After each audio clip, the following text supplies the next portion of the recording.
So I think, Komal, if you want to mute the YouTube volume, then perfect. Awesome. 大丈夫そうです。Okay. I Yeah. realized there was echo and echo. Yeah, sorry. Okay. So we can start.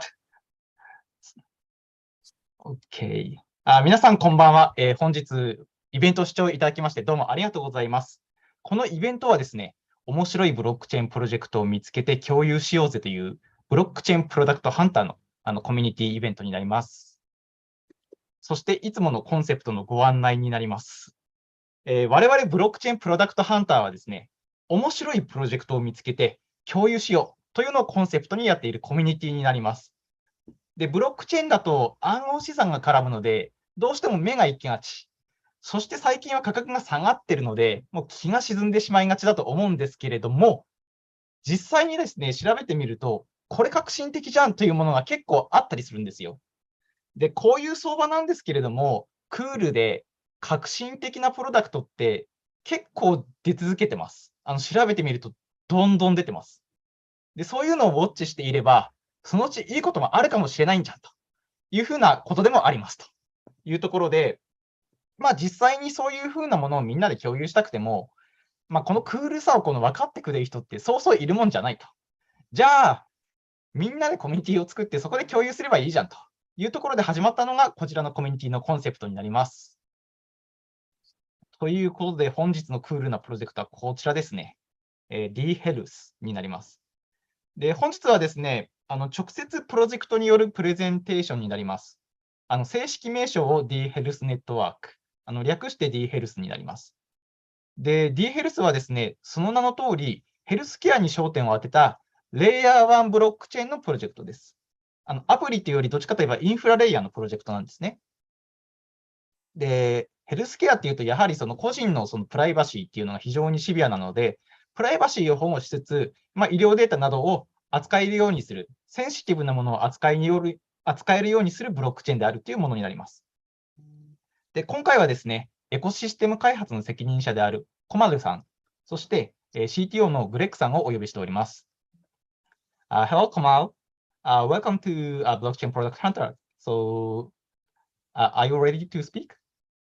Absolutely. So Yeah, first thank off, I just want to say a quick thank you for everybody for joining today, and thank you, Kato, for the quick introduction.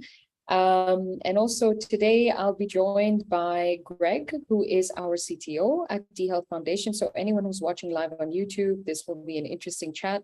We're also going to live demo our Signer app and the first version of Elevate, which if anyone is familiar with dHealth Foundation, you know that we previously did a showcase of Health to Earn. And today you will see the second iteration. I pass over to Yuta, who I believe will translate everything I just mentioned. Yes, awesome. Thank you, Komal. 皆さん、こんばんは。改めまして、本日はご参加いただきありがとうございます。コマルさんの、通訳という形で本日参加させていただきます、ゆうたです。なので、一人称でお話しさせていただきます。では、皆さん、こんばんは。改めまして、dHealth の、コミュニティミートアップにご参加いただきありがとうございます。私はコマルです。よろしくお願いいたします。で本日は、CTO のグレッグと一緒に参加させていただいて、今日は、dHealth のお話をするとともに、サイナーアプリ、新しいサイナーアップと、ヘルストゥアの新しい、ものを皆さんにご紹介させていただければと思いますので、YouTube ライブご視聴の皆さん、楽しみにしててください。よろしくお願いいたします。Perfect. So I guess we're ready to get started. Let's do it. So this is how we're going to do it. So we'll go through the presentation so that everybody who speaks English can also understand the content. And after about a minute and a half, I'll pass it over to Yuta, who will do translation. Yuta, I don't know if you want to translate that or it's okay. We just Sure. go ahead. We could go ahead. Yeah. Okay, let's go ahead. All right. So what's on the agenda today? So the agenda today is going to cover 5 key sections. One is going to be me telling you a bit the purpose of the event today. Second, I'm going to go through the background of dHealth Foundation and the objectives that we have as a foundation and what we're hoping to achieve. The third part is going to be probably most interesting, where you will have a quick live demo of the Elevate DApp and also the Signer app done by our CTO. And then following that, we'll cover our roadmap. So everything that's been done today and what will be on the agenda in the next 18 months. And the last part will be how you can get involved as an ambassador, a business developer, and as a community. All right, so now over to you, Yuta. Thank you. はい。では本日はこちらの5つの項目で、プレゼンテーションをさせていただければと思います。で、一番最初はこちらの本日のミートアップの目的というところでお話をさせていただいて、続いては dHealth の dHealth ファウンデーションの立ち上がった背景と、達成したい目的を2番目にお話しさせていただきます。で、その後は CTO のグレッグと一緒に、エレベートとサイナーアプリの新しいものを、準備してますので、こちらの、ライブのデモで皆さんにお見せできたらと思います。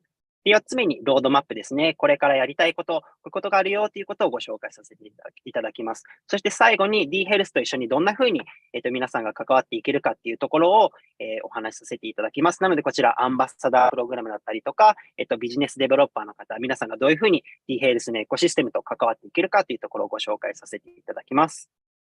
Back to you. Okay, fantastic. So let's continue. So what is the purpose of our event today? So one of the big purposes, of course, is so you can meet and greet core team members who are working on the products that we are building as a foundation and also on top of the network. The second is to learn a little bit more about what are the upcoming priorities for us as a foundation. The third would be to get involved also, so you know a little bit more how can you get involved in the future of dHealth. And if you are an investor or a staker or a believer simply or a fan, this is very important as well. And the last one is, of course, to mingle with like-minded fans. So other people who believe in a world where patient health data is decentralized and owned by the patients themselves. And this is one of the core visions that we have as a foundation. All right, so let's have Yuta translate that. Thank you. はい。では、今回のイベントの目的というところで4つほど、ありますのでお話しさせていただきます。まず最初は、私を含めて dHealth のコアメンバー本日参加してますので、こちらのご紹介を兼ねて、皆さんとお話しできればと思っています。で、その次はロードマップというところで、今までの取り組みと、これからですね、未来 dHealth まだまだこれから新しいことを挑戦していきますので、こちらのご紹介をさせていただきます。で、次には、dHealth の未来ってちょっと被っているところもあると思うんですけども、皆さんこれから一緒に、dHealth として優先的に、やっていきたい、改善していきたい、取り組んでいきたいっていうところの未来の共有をさせていただきます。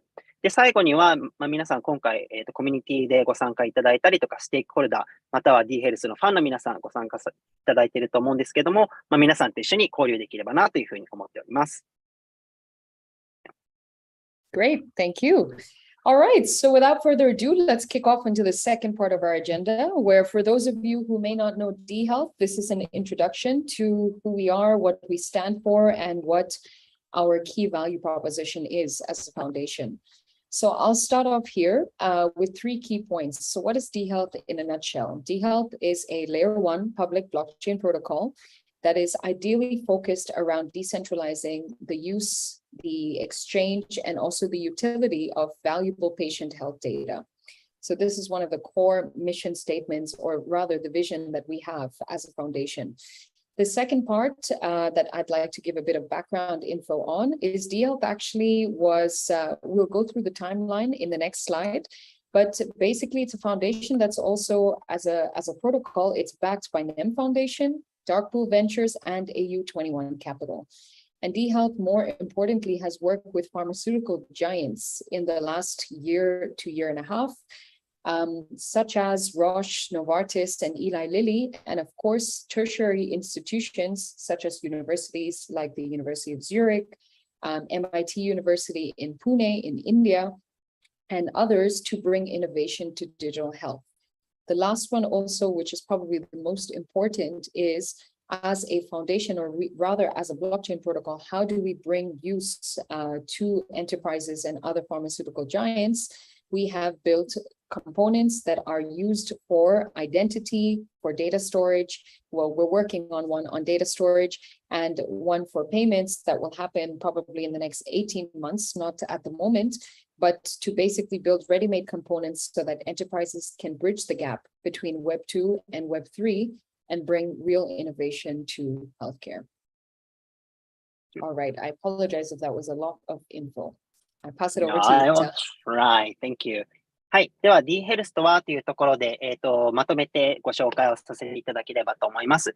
で、まず最初に dHealth は加藤さんからもご案内があったと思うんですけども、レイヤー1のプロトコルです。なので、もう本当にファウンデーション、ブロックチェーンのファウンデーションの部分を私たちの方で作っています。で、私たちはプライベートチェーンではなくパブリックチェーンですので、dHealth の上に作りたい方は、誰でもご参加いただけるというものを持っています。これは分散型のエクスチェンジですので、プライベートではなくて皆さんと一緒に活動ができるということです。で、私たちのミッションで大切にしているところは、ヘルス業界のステークホルダー、皆さん患者さんだったり、お医者さんだったり、製薬会社さんだったりとか、たくさんの方がいらっしゃると思うんですけども、皆さんと一緒にこの患者のデータ、ヘルスのデータを一緒に、共有して使っていくっていうところを、大きな目標というか目的で掲げています。で、二つ目、後ほどタイムラインもお見せしながらお話をさせていただくんですけども、私たちのファウンデーションは、NEM ファウンデーションやダークプールベンチャー、AU21 キャピタルなどからも支援を受けています。で、また、大きなところでは、大手製薬会社のロッシュやノバルティス、イーライリリーさんなどの製薬会社さんとも連携をして、私たちのプロダクト製品、レイヤー1を固めているというところでもあります。また、インドのプーン MIT 大学っていうところだったりとか、チューリッヒの大学などと一緒にデジタルヘルスに関わったイノベーションも研究開発を進めているっていうところがあります。そして最後に、私たちこれからたくさんの、機関でしたりとか、大手製薬会社さんとも一緒に連携をしていくんですけども、彼らが、より簡単に私たちのプロトコルにオンボーディングができるように、すでにアイデンティティ、ブロックチェーン上の、デジタルアイデンティティだったりとか、デジタルストーレージですね、保管できる場所だったり、今回、すぐではないんですけども、次の18ヶ月ぐらいの中で、ペイメント、支払いっていうところも機能を搭載していって、彼らが来た時にすぐに使えるように、私たちの方で準備をしているっていうことになっています。Back to you. Thank you, Yuta. So, all right, a little bit about our timeline, okay? Because this seems to be a very interesting background insight into, how dHealth got to where we are rather today. So dHealth actually as a foundation was initially incorporated in 2017. So that's almost 5 years ago. It was initially incorporated as HIT Foundation, just to give everybody a bit of a background story of the foundation. And since then, actually, we've engaged with a variety of different entities and also corporations and also pharma companies to build their use cases on top of a blockchain. So the initial use cases that we had built were under HIT Foundation. And one of the key primary use cases was a project with the National Lung Hospital in Vietnam. And this was primarily for data collection as well, and decentralizing data collection to give back ownership and incentives of that collection back to patients. In 2020, dHealth basically worked with Novartis and Roche, and also did another project with Swiss TPH. And at the end of 2020 was really a turning point for the foundation, where they had basically established a new platform strategy and rebranded HIT Foundation to dHealth Foundation. Now, before I go into the next part, I'll let you translate the first part, Yuta.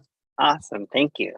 はい。では、タイムラインというところでご紹介させていただきます。ちょっと長くなるので分化して、小丸さんと僕の方で担当させていただきます。で、このタイムラインを知ることで、よりよく dHealth の背景を理解いただけるかなというふうに思います。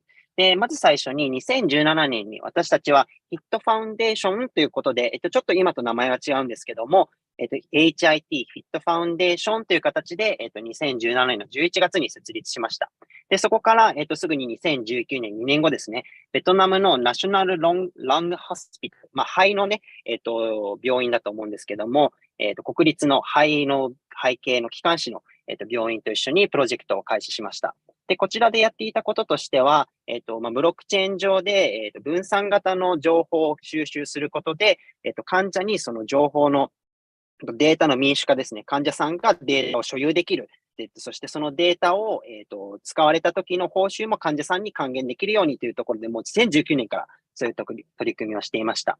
そして2020年には、スイス TPH だったり、ノバルティス、ロッシュとのプロジェクトももうすぐに始まっていて、そして2020年の暮れ、11月には、HIT、ヒットファウンデーションだったものがリブランディングと戦略を変えるということで、dHealth に新しく名前を変えました。Thank you. All right, so as we come back to the English version of our timeline also, I want to just reinstate a key vision here that our president of the foundation, he couldn't be here today on this call, but basically he had started HIT Foundation with the whole vision of really using DLT, distributed ledger technology, to really alleviate some of the major pain points that are faced in the healthcare industry today. And actually, initially, dHealth, with their first use cases, especially the project, for example, with National Lung Hospital, was built as a mobile application to capture data and was originally built with the symbol protocol. And because of the desire to really focus entirely on healthcare use cases, this is where at that inflection point in 2021, dHealth decided to basically branch off into creating a truly health-centric blockchain protocol, while still maintaining the legitimacy and the entire support and stability of the initial founding blocks of the network. So in 2021, you could say that dHealth closed a certain amount of funding that came from a pool of different sources, one of them, of course, being the NEM Foundation. Then we also had received funding from Darkpool Ventures and also AU21 Capital. And it is in March 2021 that the actual mainnet went live, dHealth network that went live. And I believe Greg, who's here today as the CTO, was a extremely major and probably the pioneer of the creation of that network. And Greg, you can maybe introduce a little bit more about that if you like, or we can continue. Sure, I think, hello everyone, and the network indeed started March 2021 and has been up since then. That is the beauty about it. What makes dHealth special is the integration possibilities, how easy it is to actually query the network and write data on the network. And so, yeah, I'm very happy to have followed up with dHealth Foundation since its start. Indeed, as it was still named HIT Foundation, there was also other products that have been built. There has been a lot of progress and work with the dHealth Foundation, and I'm happy to do this demo afterwards. Yeah. Thank you, both. それでは僕の方からさせていただくお話を。Yuta, maybe you would like to translate? Yeah. はい。それでは、ちょっと、今までお話したところと被るところもあるんですけども、本日、私たちの代表来れなくて大変残念に、思っています。また次回の機会に彼も、来れればなというふうに思ってるんですけれども、申し上げた通り、ヒットファウンデーションという形で、私たちの代表を始めたんですけども、これはもう分散台帳を使って、ディセントラライゼーションを、目的として、皆さんのそのデータをもう民主化して、今までの医療の、データの保管方法とは全く違うことをしたくて、これを実はヒットファウンデーションを始めました。で、先ほどもあったように、その肺の、病院、気管支系の病院と連携したっていうところの話なんですけども、これは、データの収集をするためのアプリというところで始まったんですね。で、こちら実は、シンボルのプロトコルの上に実はヒットファウンデーションあったんです。なので、そこで作っていったんですけども、2021年に、ヒットファウンデーションシンボルで作っていたものを、dHealth として、枝分かれして、独立していったっていう形になるんですけども、今まで使っていたシンボルの、健康な土台を持ちつつ、今までの、信頼を保ちつつ dHealth っていう新しい、ものを始めたっていう形になっています。で、その中でも、私たちが dHealth として独立した時にも、申し上げた通り、ネムファウンデーション、ダークプール、au21 キャピタルなどからファンディング支援を受けて、2021年の3月には、この、ブロックチェーンのネットワーク、dHealth ネットワークが、開通というか、ローンチされたということになります。で、その当時からいたグレッグ、CTO のグレッグはその当時からいたので、少しお話を、いただいたんですけども、彼、2021年の3月にローンチした時にもいたんですが、dHealth が他のプロジェクト、他のブロックチェーンと何が違うかっていうと、シンボルから枝分かれした時、その根本の理由としては、やっぱりヘルス業界、健康医療に対して、もう本当そこだけをやりたいっていう強い思いがあったので、枝分かれをしたっていう、思いがあります。で、私たちの強みとしては、インテグレーションが他のものとすごくよく相互性が高いっていうところがありますので、氷を書いたりとか、データをネットワーク上に記入する、記載するっていうところもすごく、しやすく設計されています。dHealth ファウンデーションから続けてきたことがたくさん、あったんですけども、dHealth で新しく、戦略を変えて、医療に特化しようっていうふうになったところからも、たくさんのことが進歩を遂げていますので、これからも楽しいことを、ワクワクすることをたくさん準備してますので、皆さんお楽しみにしててください。Back to you. Thank you. All right. So just as a quick summary as to where we are today. So since, of course, the mainnet has gone live, we've engaged with a variety of different institutional partners, but also partners that are looking to build very interesting use cases on the network. The first one, of course, that joined is a blockchain center at University of Zurich.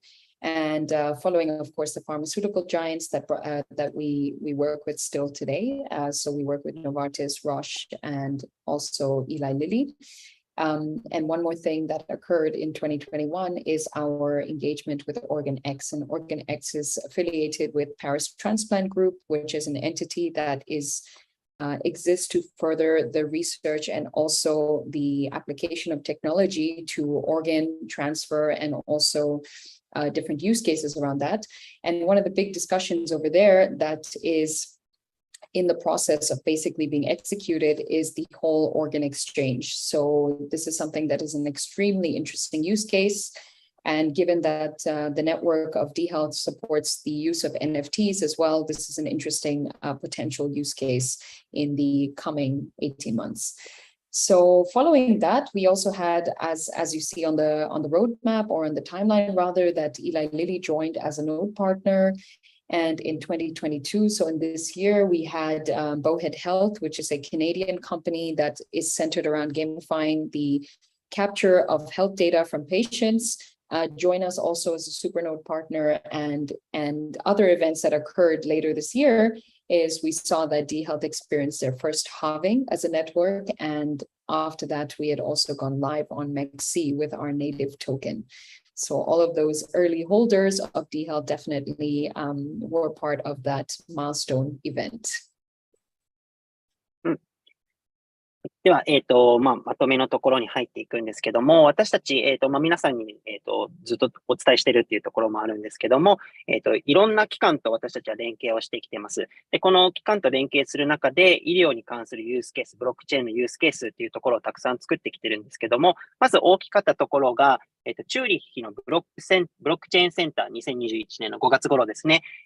彼らが私たちに参画をしてくれて、私たちのブロックチェーンを使って、いろいろなユースケースを開発しようというふうに取り組みを一緒にやってくれています。そしてその、数ヶ月後、8月ですね、オーガン X という企業が、ブロックチェーンの導入をしてくれてるんですけども、これは NFT を使った臓器移植のトラッキングだったり、マネージメントっていうところを、使ってくれます。で、これってすごくユニークな、ユースケースでもあるので、業界の中でも結構注目を集めているユースケースになっています。で、その後も、イーライリリーがノードのパートナーとして参画をしてくれたりとか、ボーヘッドヘルスが2020年の4月にはスーパーノードとして、私たちのブロックチェーンで、参加、協力をしてくれているというところもあります。そして皆さんご存知の通り、つい最近では2022年の6月ですね、dHealth 最初のハーフィングを迎え、2020年の8月にはメクシーにて、DHP の上場も達成しました。Okay, fantastic. So let's continue. So you might ask yourself a very key question. So why the need for another blockchain protocol? And then more importantly, why the need for a public blockchain protocol centered explicitly on healthcare? And this is really a slide that explains a little bit the vision of the initial founder, Eberhard Scheuer, who is the president of the foundation, in a bit of a nutshell. So one of the key three messages here is that healthcare, of course, as an industry is highly fragmented with a lot of different intermediaries. If we all remember or trace back to the last time we've gone to a doctor in a different country, I would say that, almost 90% of the time you actually have to fill in a form on paper by hand, which just tells you enough about how there is really a latent need for digitization in this industry. So that is one key pain point that we are looking to solve with technology. The second thing is, when it comes to payment processes, that is something that is completely inefficient also in healthcare. If we think about a time that maybe as a tourist, we were in another country and we had to go to the hospital, we had to initially calculate the conversion from our home currency back down to maybe a middle currency or stable currency, such as a US dollar, and then maybe translate that US dollar to the local currency because people need to get paid locally. And medicinal providers or hardware providers get paid in their local currency. So one key issue here is that when you think about all the stakeholders that are involved in the provision of care for healthcare services, it's an extremely inefficient and siloed process. So that's the second big issue. The third big issue is that because the provision of care is so siloed, also the data and the data points of you as a patient are also extremely siloed. And there is a lack of interoperability between countries and between healthcare providers because the laws and the regulations in each of those countries are not completely aligned and they govern the use of data very differently. So this is another area where transparency and also interoperability with a public infrastructure can really help as well. Yuta, I will pass it over to you. Awesome, thank you. はい。それでは、私たちが直面しているヘルスケアの課題について、お話ししていきたいと思います。で、ここまで聞いていただいた皆さんの中で、またレイヤー1違うブロックチェーン来たよ。なんで医療に特化したのはまた来たのかなって思われるかもしれないんですけども、これを聞いていただければわかると思います。で、ヘルスケアの中には課題が大きく3つあるというふうに考えていまして、まず最初に、データが分断されていて、機関と機関がお話が出来合ってないというところですね。例えば、病院に皆さんが行かれたときに、問診票、紙で書くと思うんですけど、どこに行ってもまた一から紙に住所とか名前とか性別とかどこが具合悪いかっていうのを書くと思うんですけど、それってデジタル化されて、病院と病院とかお医者さん同士がうまくシステムでつながっていれば、そんなのを記入する必要は、なくなると思うんですね。なので、このパブリックなブロックチェーン上にそういう情報を載せることで、そういった、煩雑な、ものがなくなるかなというふうに考えています。で、また、二つ目は、他の業界に比べてヘルス業界の、デジタル化が遅いっていうところもあるんですけども、とても悪い UX が非常に悪いというところの中で、ペイメントっていうところがあります。で、例えば、旅行中に怪我をして、具合が悪くなったりとかしたときに病院に行くとなると、例えば僕が行くと日本円を持っているので、アメリカに行ったときは、また US のドルに変えて、で、それを現地で払って、で、それのお釣りをもらって、みたいな。で、その中でやっぱせっかく医療ってスピード感が大事だったりとか、すぐにニーズがあるっていうところの中で、支払いにすごく時間差がかかってしまうっていうところがあるんですね。で、これは個人なので、換金すればいい話なんですけど、例えば医療機関同士で世界中でやり取りをする中で、ペイメントが遅いっていう風になると、このユーザーエクスペリエンス、病院同士のお金の支払いの受け渡しっていうところ、すごく難しいのをお分かりいただけると思います。で、最後、3つ目ですね。データが、それに際して、大きく分断されているっていうところがあるので、情報の、例えばこの実験した内容だったりとか、患者さんのデータがせっかくここにあるのに、それが次の病院とか次の研究者の方にすぐに渡れないっていうところがあります。で、これはまた世界中でいろんなプライバシーの、規定だったりとか、情報の取り扱いのルールが違うので、なかなかその、データが渡せないっていうところがあります。ただ、この情報をパブリックなブロックチェーン、公開されているブロックチェーン上に載せることで、誰でもすぐに情報が、透明性のあるところにあるので、アクセスができるというふうに思っています。All right, back to you, Komal. Thank you. So kind of one of the key parts is we start to think about, okay, how do you solve some of these issues? And one of the key issues that people are looking to solve is how do you help to mitigate the risk of losing patient health data? And if we don't know that actually already today, that patient health data is valued at up to $250 per field of health data. And this is actually sourced from the fact that basically we have hackers in our world and on our internet constantly, exploiting users' private data. And when you think about credit card or payment data, this often has a price tag of around $50 or even less than that in some cases, because it's so easy to extract that information. But the actual value of healthcare data is valued at up to $250 per field, which just shows you the actual size and the value of that information. So when we think about that, we start to think a little bit more, how can we really shift, let's say, the dynamics so that basically you can return back custody of patient health data back to the hands of the patient.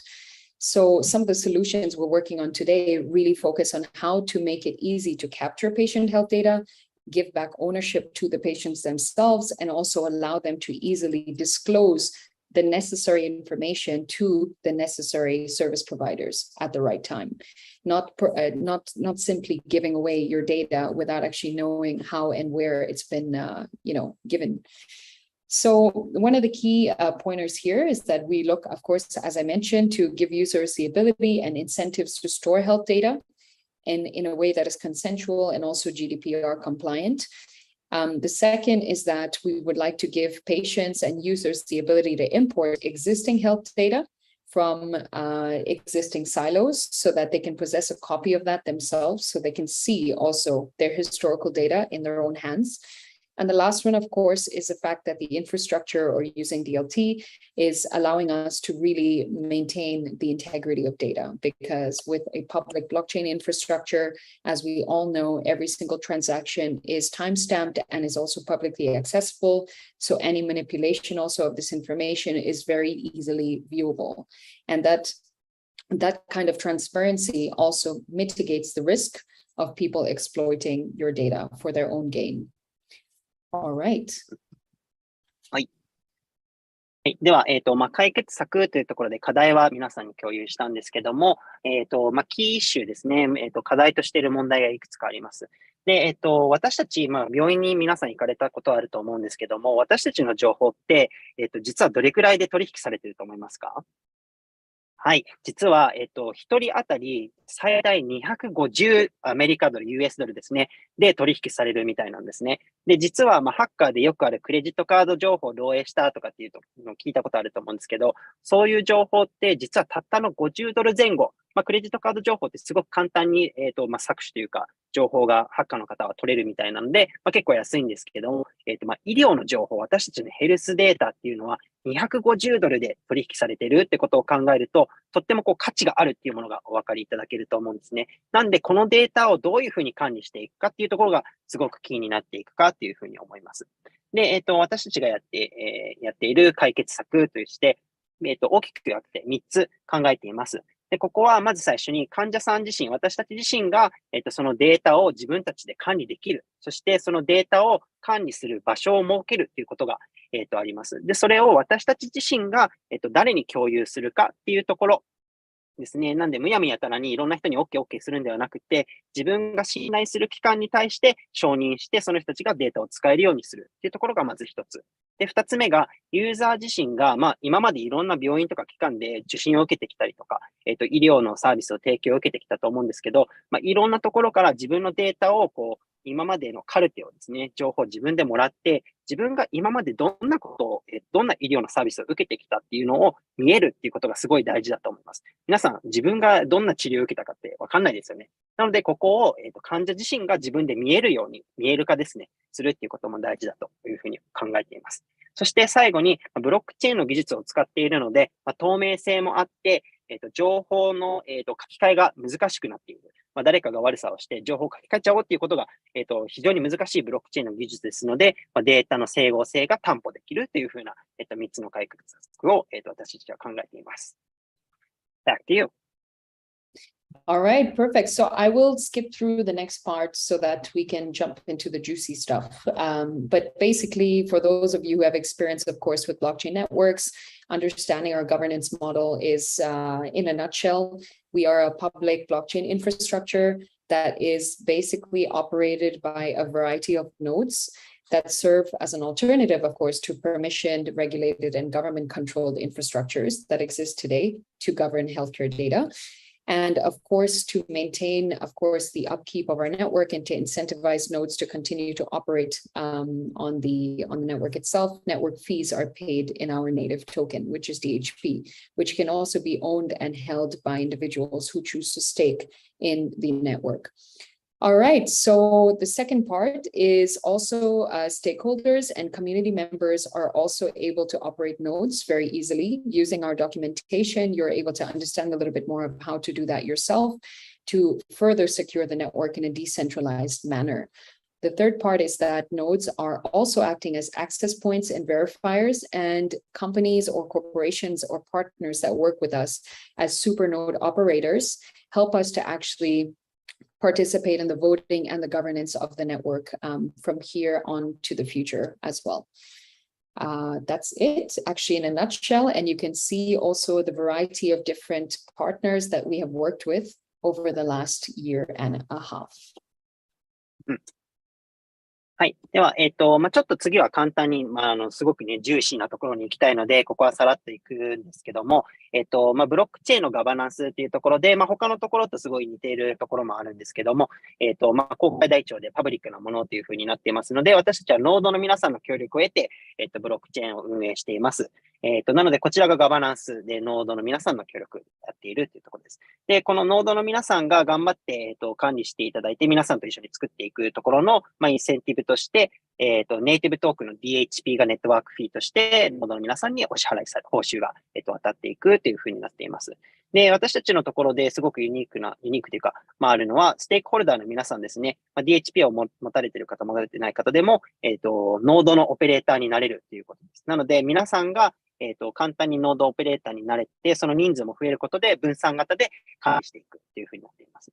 で、スーパーノードとしては、私たちいろんな機関と、連携を取っていまして、スーパーノードになっていただいて、彼らが、これから dHealth がどういうふうに発展していくかっていうところの、ボーティング投票だったりとか、方向性、ガバナンスを一緒にやっていくというふうに、なっています。で、こちらの連携していくところも、ここ1年半とか2年の間ですけども、ご覧の通り、たくさんのいろんな機関、企業の皆さんと一緒に連携をしてやっています。Thank you. All right, great. So how do we actually help enterprises that are living in the Web2 space essentially enter the decentralized world and take advantage of DLT for their healthcare use cases? So dHealth's strategy in this area is to really build components that help people to bridge the gap between the Web2 world and the Web and take advantage of the Web3 infrastructure. And so one of the first things that we are looking to tackle is identity. So given that normally identities in the Web2 space are governed by emails or first name, last name that are associated with personally identifiable information, we needed to find a solution that mimics that information or mimics that identity in the decentralized space. So one of the things we had built as a component that maybe you have heard of if you had read some of our recent content, it's called DIMI. And DIMI is essentially our solution to what OAuth is in the Web2 space. And what DIMI allows you to do is it creates a new identity for you, a distributed identity for you that allows you to scope out access to your data depending on which type of data is being requested by a given stakeholder. So what does that mean actually? So if you have a DIMI identifier, if you have a DIMI address that is associated with all of your health data on chain, you're able to actually scope out if a dentist is asking for your dental data, just giving access to that type of information instead of giving them full access to maybe your cardiology data, your respiratory data, your fitness data. It allows you to uniquely scope out access to certain parts of your information that is stored on chain, which is quite a unique innovation and not seen before. And perhaps Greg, our CTO, would you like to add anything to that? Yes, definitely. I would actually also introduce about that a little bit before my demo. I Sure. think your slide really puts it down to the actual also problem that there is in healthcare that you mentioned earlier as well. Everything about privacy, everything about how institutions actually get aware of your data, etc. And those three concepts here to actually use a public blockchain network to make it possible is really what is interesting here. So I'm actually quite looking forward to do this demo. So I will also talk a little more about working with objects on the dHealth network and what we are actually right now building. And it also includes a little bit of this. So yeah. Fantastic. Yuta, before I continue on the last two, I'll let you translate. Perfect. I appreciate that. はい。それでは、dHealth がどのようにして、Web2 にある医療機関に、貢献というか、助けられるかっていうところを少しお話しさせていただきます。まず最初に私たちが大切にしているところは、その、Web2 型の医療がどういうふうに Web3 に入ってくるかっていうところの、そのギャップを埋めるっていうところを、大事にしています。で、その中でのアイデンティティの統合っていうふうに書いてあるんですけども、今まで例えば政府だったりとか医療機関って私たちの個人情報は、E メールだったりとか、患者番号に紐づく、個人名というところですね。名前とかに、個人が特定できるような形で管理されるというふうになっています。で、その中で私たち dHealth では、分散型で、匿名性の高い個人情報の取り扱いみたいな感じにできるように仕組みを作りました。で、dHealth をフォローしていただいている皆さんもしかしたら読まれている方も多いかもしれないんですけども、DIMI っていうものがあるんですけども、DIMI というソリューションを作りました。で、これ何をしてくれるかっていうと、私たちの個人情報を、DIMI というところで、保存してくれることによって、メールアドレスとか名前とかっていうところではなく、匿名性で個人のアイデンティティを新しく作ってくれる、ブロックチェーン上に作ってくれます。で、ここに、いろんな医療のデータを蓄積していくんですけども、これが DIMI がしてくれることとしては、例えば、歯医者さんから、歯医者、今までの歯科治療のデータをくださいというふうにリクエストが DIMI に入ったときに、本当に自分の歯に関するデータだけを開示するっていう選択肢ができます。で、今までっていうと、データにアクセスするっていうふうになると、歯医者さんがこの情報ちょうだいって言っても、歯医者の情報も、気管支炎になった時の情報も、中耳炎の時の情報も、全部が渡ってしまう危険性があったんですけども、DIMI で自分でコントロールできるようになったっていうふうになっています。で、グレッグからも、申し上げた通り、この後デモで皆さんにお見せするんですけども、ヘルスケアに対してブロックチェーンの技術を使うことで、次の2つの項目もあるんですけども、こういった匿名性高く、かつプライベシーが守れるという、特性を持って、いろんなことに取り組みができるので、この後の、デモを皆さんにお見せするのもすごく楽しみにしているというふうにおっしゃっています。Alrighty, Komal. Okay, thank you. So just coming back to our components, there are two other areas in which we are building components that are currently in progress. The second one, which we're not focusing on at the moment, but we will focus on in the next 18 months, is for payment efficiencies. So as mentioned previously, one of the biggest pain points in healthcare as an industry in general is the latency and the amount of time it takes to also get reimbursements from the payment side, and also the ability to use a unified payment currency to actually receive services no matter where you are in the world and from whichever provider you're leveraging at that moment. And so with that in mind, we actually are looking to build the DHP stablecoins so that we can have that problem alleviated in some way, especially in the healthcare industry. And the last one, which is probably the most important and is one of our current priorities, is the ability to really have a truly decentralized value chain of data exchange. And that includes having decentralized storage systems as well, so that you can truly leverage all of the benefits of using DLT. And that is one, as mentioned, that's really one of the priorities right now, that we build a storage layer on top of our network that allows you to really break down packets of data that are coming in, that are of course health data, and have that truly decentralized as well. はい、では残り2つの簡単に説明させていただきます。で、先ほどのスライドでも少しお話しさせていただいたんですけども、効率の悪い支払いというところを改善したいというところがあります。で、これ実は今の、フォーカスポイントではないんですけども、次のだいたい18ヶ月ぐらいで作っていこうというふうに今考えているんですが、申し上げた通り、支払いの遅さですね。例えば保険料が私請求して、その支払いが確認が取って、支払いに来るまでっていう長い時間がかかったりとか、医療の支払いが長い時間かかって、お互いにトランザクションされているっていうところを改善したいというふうに、思っていて、ここに取り組んでいます。で、これに関連して、DHP というネイティブトークンで、共有のね、トークンを持つことで、それの支払いもスムーズで、医療機関同士の支払いができるようにというふうに考えているんですが、また、DHP のステーブルトークンというところも今、ロードマップ上にはありまして、これを使うことで、より支払いもペイメントも素早くできるように、計画を進めています。で、3つ目、この3つ目が今、特に集中して取り組んでいるところなんですけれども、ブロックチェーン上に分散型のストレージ、dHealth の上に分散型ストレージを組み込むことで、情報が集まってきたものが、パブリックな状況、かつ、匿名性も高く、セキュアな状態の、分散型ストレージを作ることっていうところが、特に注目というか、注力をして取り組んでいるところになっています。All right, thank you.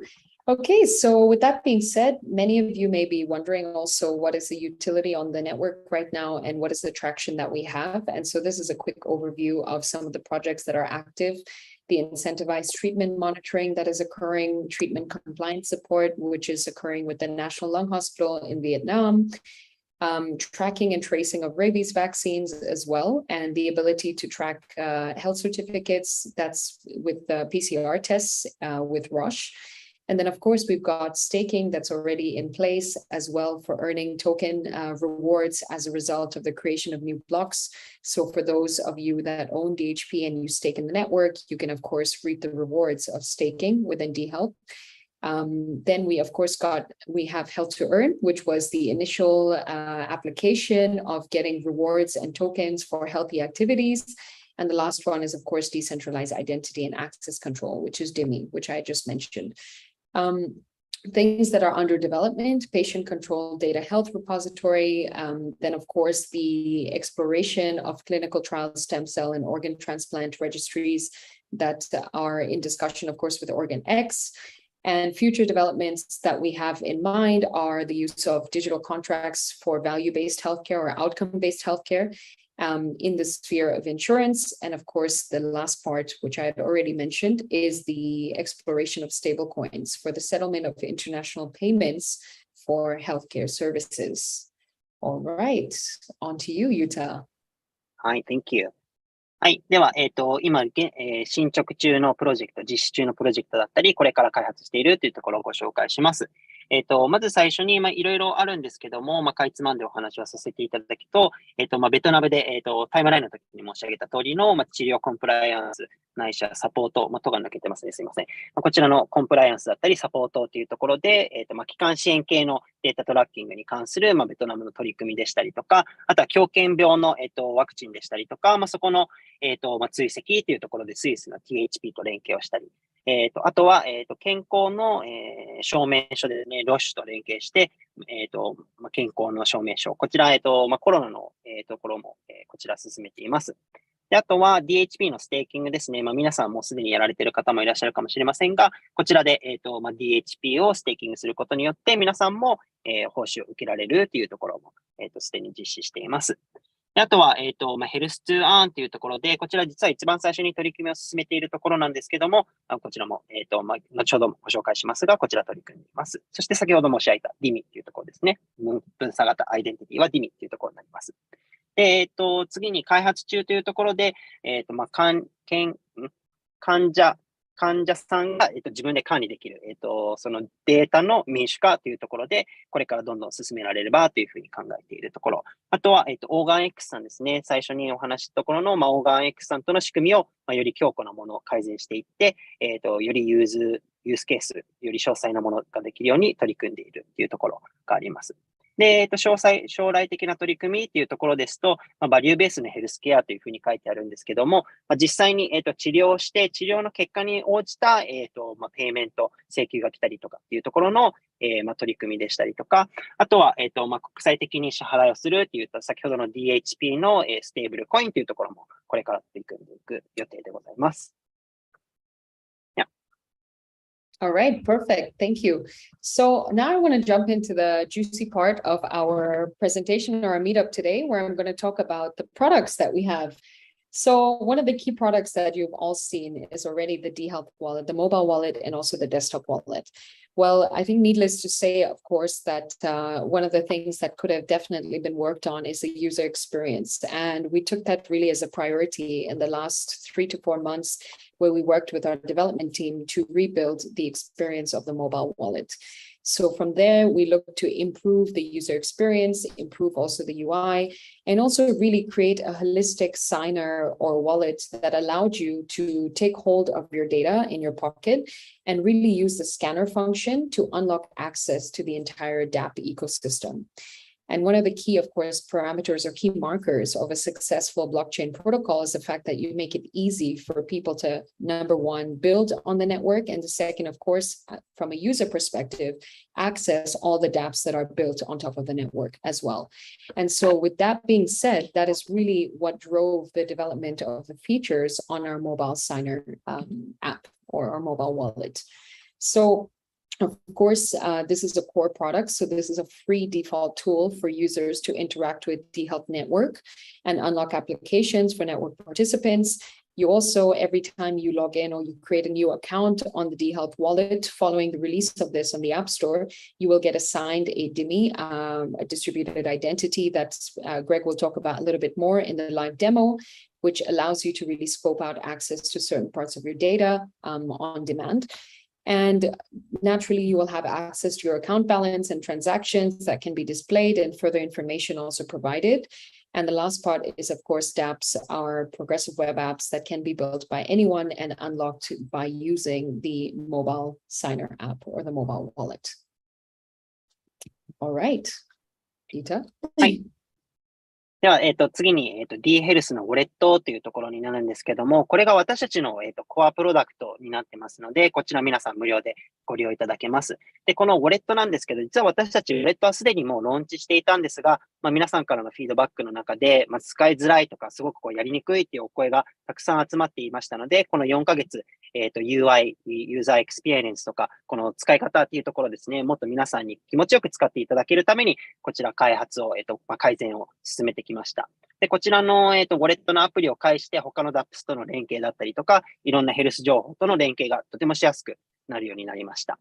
で、こちら、毎回、プロフィールを作ったり、アカウントを作るごとに DIMI が、新しく作られて、それで皆さんの、健康データでしたりとか、トランザクションっていうところが、トラッキングできたりとか、今までのヘルス情報も、この dHealth ウォレットの中で見れるようになっています。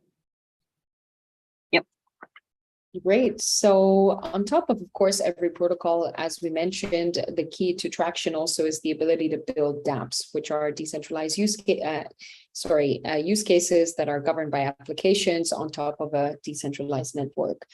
So one of the first dApps I want to talk about briefly used to previously be called Sentiva Life. And one of the things that we're looking to do is to rebrand this and bring it within the dHealth ecosystem. And the interesting part here is that it's a use case that allows you to incentivize patients for providing their health data with on-demand surveys and with other data collection methods as well. At the moment, it's a solution for a rare disease patient registry that is currently implemented in Ukraine, and it rewards individuals for sharing their data towards a data pool. One more thing that's very interesting about it is it gives basically users case-specific consent to use existing data and compensation for that data usage. The results over here is that you help to, the application helped to treatment monitoring, generating real-world data, and allowing basically post-market surveillance and outcome-based reimbursement to occur. So this is something that we see could be white-labeled or used by a multitude of our partners or any other enterprise who would like to deploy the same type of model. and methodology to collect real-world data. So this is something that we are looking to bring within the dHealth ecosystem that already exists as an application, but is simply in need of rebranding. All right. はい、Thank you. はい。では、ブロックチェーンの、レイヤー1というところなんですけども、DApps がどんどん作られていくっていうところが大事かと思います。で、実際に私たちの方でも、DApps を一つ実は作っています。で、今までは、セベンタライフっていう名前でやってたんですけども、ちょっと名前を変えて dHealth ライフというふうになっていますが、こちらでやれることとしては、患者さんのデータ、患者自身が、サーベイですね、質問がプッシュで出てくるようになるみたいなんですけども、それに回答することで、医療機関が、ライブの情報ですね、統計だったりとかを取るときに、新鮮な情報を常に入手できるっていうところが、いいところになっています。で、患者さん側もそれのアンケートに答えることで、自分の情報、健康のデータを渡すっていうことになるんですけども、その渡すかどうかっていうところも患者自身が、判断をできるっていうところが一つ。また、その渡した後にそれに対した報酬っていうところも、この、dHealth ライフっていう DApps を使うことで、患者自身も、恩恵というか報酬を受けられるというふうになっています。で、ここが、面白いところが、これはホワイトレーブルでできますので、他の医療機関でしたりとか、製薬会社さんがもしこういった似たような、仕組みを使いたいということがあれば、こちらを提供して、よりよく、DApps を作って皆さんが、健康情報だったり、医療データの、収集というところがうまくできるように回していくというふうに、仕組みを作っています。All right, thank you, Tom.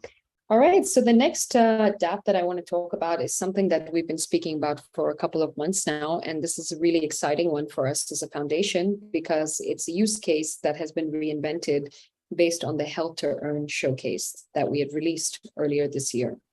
So this is basically dHealth Elevate, which is really a novel tokenized approach to incentivizing wellness, but also helps to basically work with brands and marketers and redistribute earnings for healthcare use cases or for fitness use cases back to the patients or the exercisers themselves.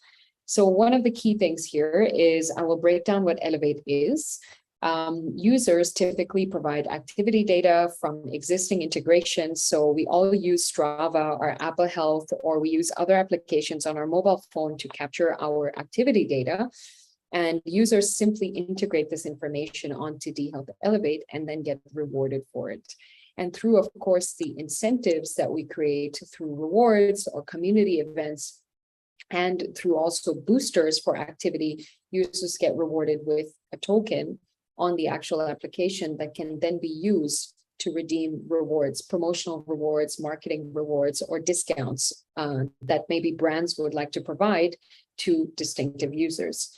The second thing is users are able to collect Fit tokens. Fit tokens is yet, we are in the process currently of rebranding Fit token because it has come to light, of course, that Fit tokens are not so positively connotated in the industry, in the move to earn space. So this is something that we're exploring, but regardless, users will be able to collect, let's say, Elevate tokens at the moment in exchange for their activity.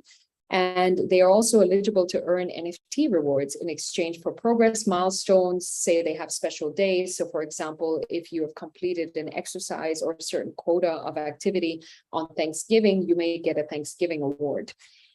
Or you would be able to redeem a sports card for event participation, athlete affinity, or team affinity, or for team loyalty, for sports team loyalty. Now, the last part is that what differentiates Elevate from other tools is that we don't have an inbuilt activity tracker, but rather we leverage existing activity trackers or hardware trackers that you have on your watch or on your wrist.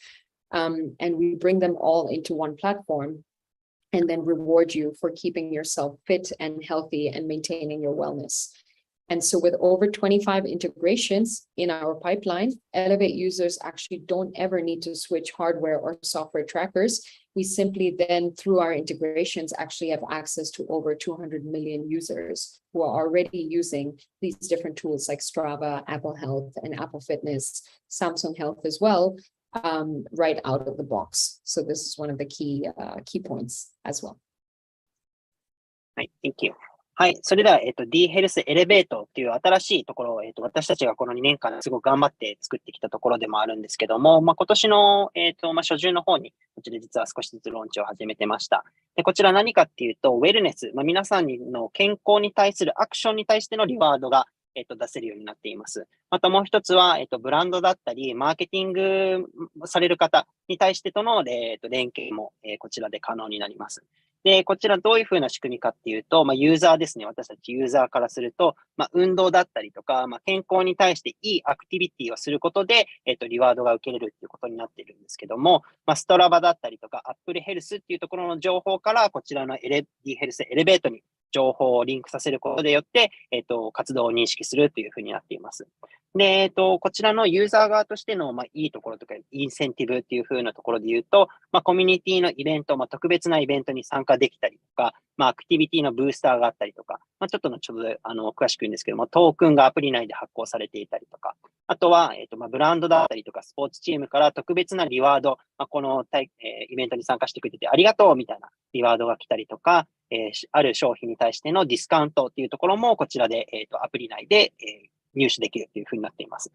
で、トークンっていうところで、今、フィットトークンというふうに一時的に名前を付けているんですけども、他の Move to Earn でフィットトークンっていう名前があったものが、ちょっとポシャってなったものがあるので、ちょっと、リブランドも兼ねて、名前は、検討中なんですけども、アプリ内でフィットトークンというところでリワードが発行されるようになっています。で、こちらのフィットトークンを使って NFT と交換したりとか、あとは、NFT ですね、リワードもあるので、例えばマイルストーンごとに、例えば何千キロ走ったら、マイルストーンの NFT がもらえる、記念の NFT がもらえるとか、あとはサンクスギビングとか、お正月ですね。お正月だけど頑張って運動したよっていう方には、お正月の特別な NFT が、もらえたりですね、メダルの代わりに NFT がもらえたりっていうところも、あります。あるいは、スポーツの観戦に行ったりとか、スポーツチームだったり、ブランドを応援すると、そのブランドだったり、スポーツチームからありがとうという形で NFT がもらえたりするということもあります。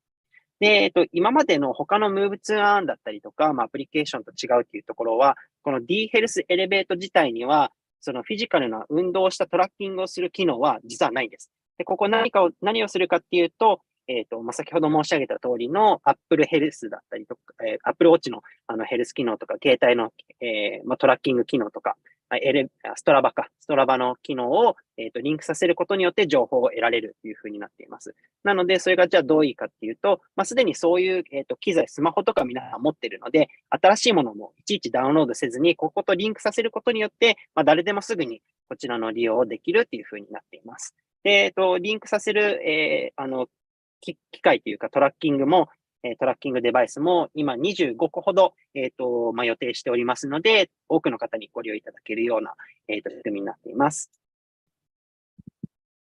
Great. So I want to just quickly go over the next part, which just showcases the types of rewards that we offer. So there are two distinctive type of NFT rewards that are on the Elevate application. In the first beta release, we will mainly have progress rewards, but that is mainly because the sports card NFTs are a little bit more complex in terms of execution as well. So the first one is, of course, custom medals, which are tied to progress. In other words, if you have completed 10 kilometers of exercise or you've completed 25 kilometers of exercise, you will get given, for example, a progress medal in the form of an NFT associated with your account on the network. And in the case of team or athlete or event participation, we actually use such a unique NFT, such as sports cards, which allow you to basically pledge your affinity towards teams or athletes. But at the same time, also once you have completed an event, it allows you to also capture a sports card as kind of a memorabilia for your participation in that given event. And this is something that is very interesting, which I will talk to you a little bit more in the next slide as to how this translates to data points that brands or marketers can use without infringing on your privacy. Okay, so I'll pass it over to you, Ta. Hi, thank you.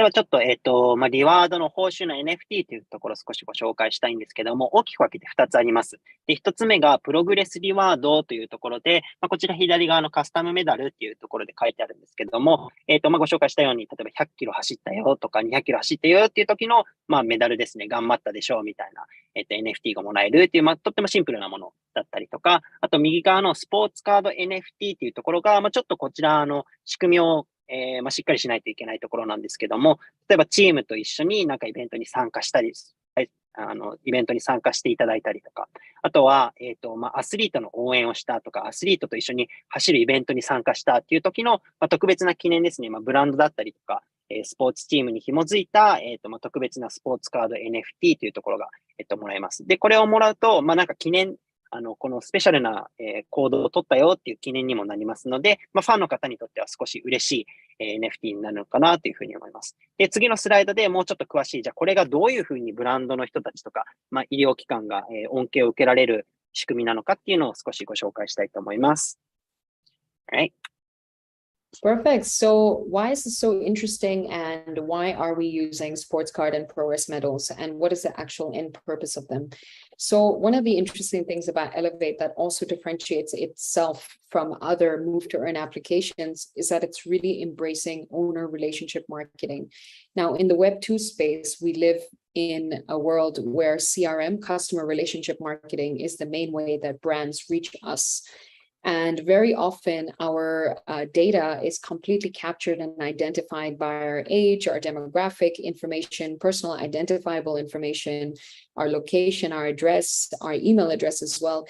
And very often we have our privacy invaded because brands disparately target us without actually understanding our behaviors in more detail.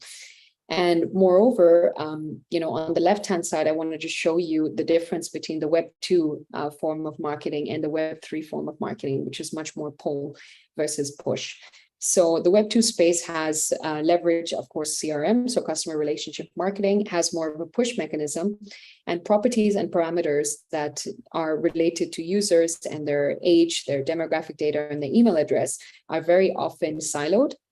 And also their personal information is very much invaded, and their privacy is also invaded by the fact that brands very often target them by email without really understanding what their behaviors and mannerisms are.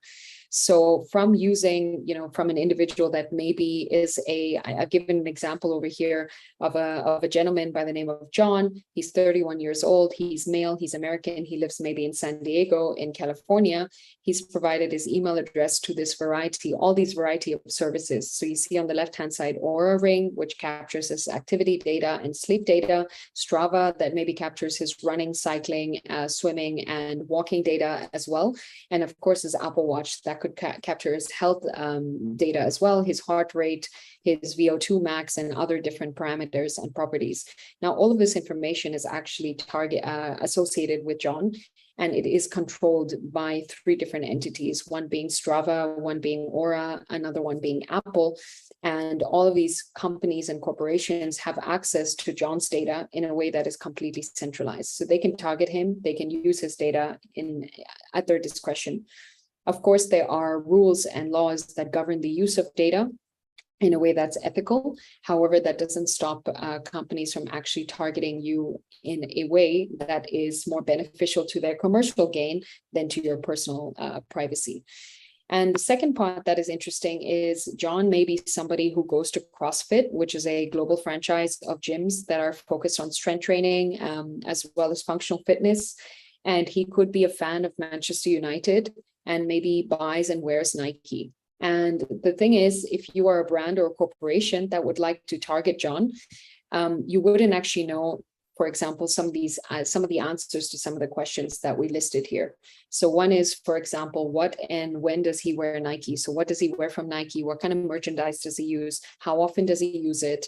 What is the lifespan of some of his products that he's purchased from these brands? How often does he actually go to CrossFit? What is the depth of his connection with this brand? And the last one is maybe, okay, so John is a fan of Manchester United. We know that, but how often does he maybe watch a game? Or let's say, how deep is really his affinity towards this company, towards this team, sorry. And so this is something on the left-hand side, which is really an interesting way of looking at the marketing landscape for an individual like John. And before I jump into the right-hand side, which shows you the new way of potentially leveraging marketing, I'm going to let you translate, Yuta. Perfect. Thank you. はい。では、先ほどありました、スポーツカード NFT とか、その達成した NFT がどういうふうにマーケター、企業の方に、関わってくるかっていうところなんですけども、左が Web2 型のプッシュ型 CRM っていうところですね。で、右側が Web3 のプル型、ORM っていうところなんですけども、まず先に左側からご説明させていただきます。で、こちら何かっていうと、個人に基づくその情報、どれだけ走ったかとか、走るとどれぐらいのスピードで走れて、どれぐらいのゼーハーするかというか、心拍数とかっていうところが、もう個人に紐付けられるんですね。で、これ何かっていうと、Apple Watch とか持ってる方はわかると思うんですけども、これのアカウントを作るときって、僕の名前も入れるし、メールアドレスも入れるし、住んでる地域とかも登録するじゃないですか。っていうことは、この下半分にあるような、例えば、ジョンさんみたいなことを例にとると、この情報ってすべてジョンさん31歳の男性アメリカ人で、サンディエゴの地域に住んでいるよっていうもう個人としての特定がすぐにできてしまうっていうところに紐づきます。なので、これがどういうふうな弊害になるかっていうと、企業としてはやっぱりたくさんの情報をその個人から吸い取りたいっていうところがあるので、もちろん法令とか持っているところはあるんですけども、こういった企業の利益目的で情報をどんどん収集されていくと、その情報っていうのは個人で管理できなくなってしまいますし、企業ごとに、その情報があるので、とても中央集権的なデータ管理になってしまいます。で、万が一情報が出てしまうとなると、もうすべての個人情報が出てしまう危険性にあります。なので、こちら危険であるユーザーからすると、ちょっと危ないなっていうのがお分かりいただけるかと思います。そして、企業側からすると、このジョンさん31歳、男の人でアメリカ人サンディエゴに住んでて、下にあるクロスフィットとか、マンチェスターユナイテッド好きなんだとか、ナイキが好きなんだとかっていうのはなんとなくわかるんですけども、特定の細かい質問に答えられないっていうところに課題があります。なので、この人の心拍数とか名前とかっていうのがどんだけわかろうとも、じゃあ、いつその購入した、そもそもナイキ持ってるかもわからないし、ナイキを実際にいつ着用しているのかもわからない。あとはクロスフィットっていう、世界的に大きな、運動、スポーツがあるんですけども、これどれぐらい活動しているかもわからない。あとはマンチェスターユナイテッドの試合どれだけ観戦しているかっていうのは全くわからない状況にあります。なので、個人情報がわかるのに、その人の活動がわからないっていうのが Web2 の、今、マーケティングの CRM の管理になっています。Back to you. Perfect. So the big difference actually here is from the Web2 space to the Web3 space. The only thing that changes here is that we truly can anonymize the user that uses Elevate. And the way we do that is, of course, with the assigning of a DIMI or decentralized identity. That user is now anonymized and basically gets given a wallet address or an account on the network. And this is one huge way that you can start to respect the privacy of the end user, because they come into the network and all they are identified by is their actual real world behavior, their performance and their affinity towards certain teams without actually revealing any personal information. And if they would like to be promoted to, they can be promoted to through the medium of Elevate itself, through our marketplace feature, which is not something for our first release, but it's something that will happen in the second and third release of the product. So Elevate is a app, which is a web app, which Greg will demo shortly. But basically, it really changes the face of marketing from CRM, more of a pull dynamic to more of a push dynamic to a pull dynamic, which is allowing you as an owner of your own data that is associated with your behavior.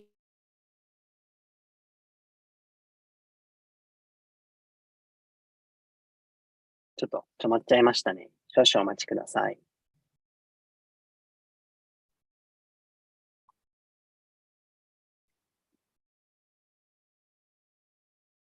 皆さん質問があれば、今のうちにコメントにぜひお願いします。こっち側かな？右側かな？左側かな？ We have a wallet address that's not identifiable. Hi, Komal. So you kind of froze right after when you start talking about push marketing.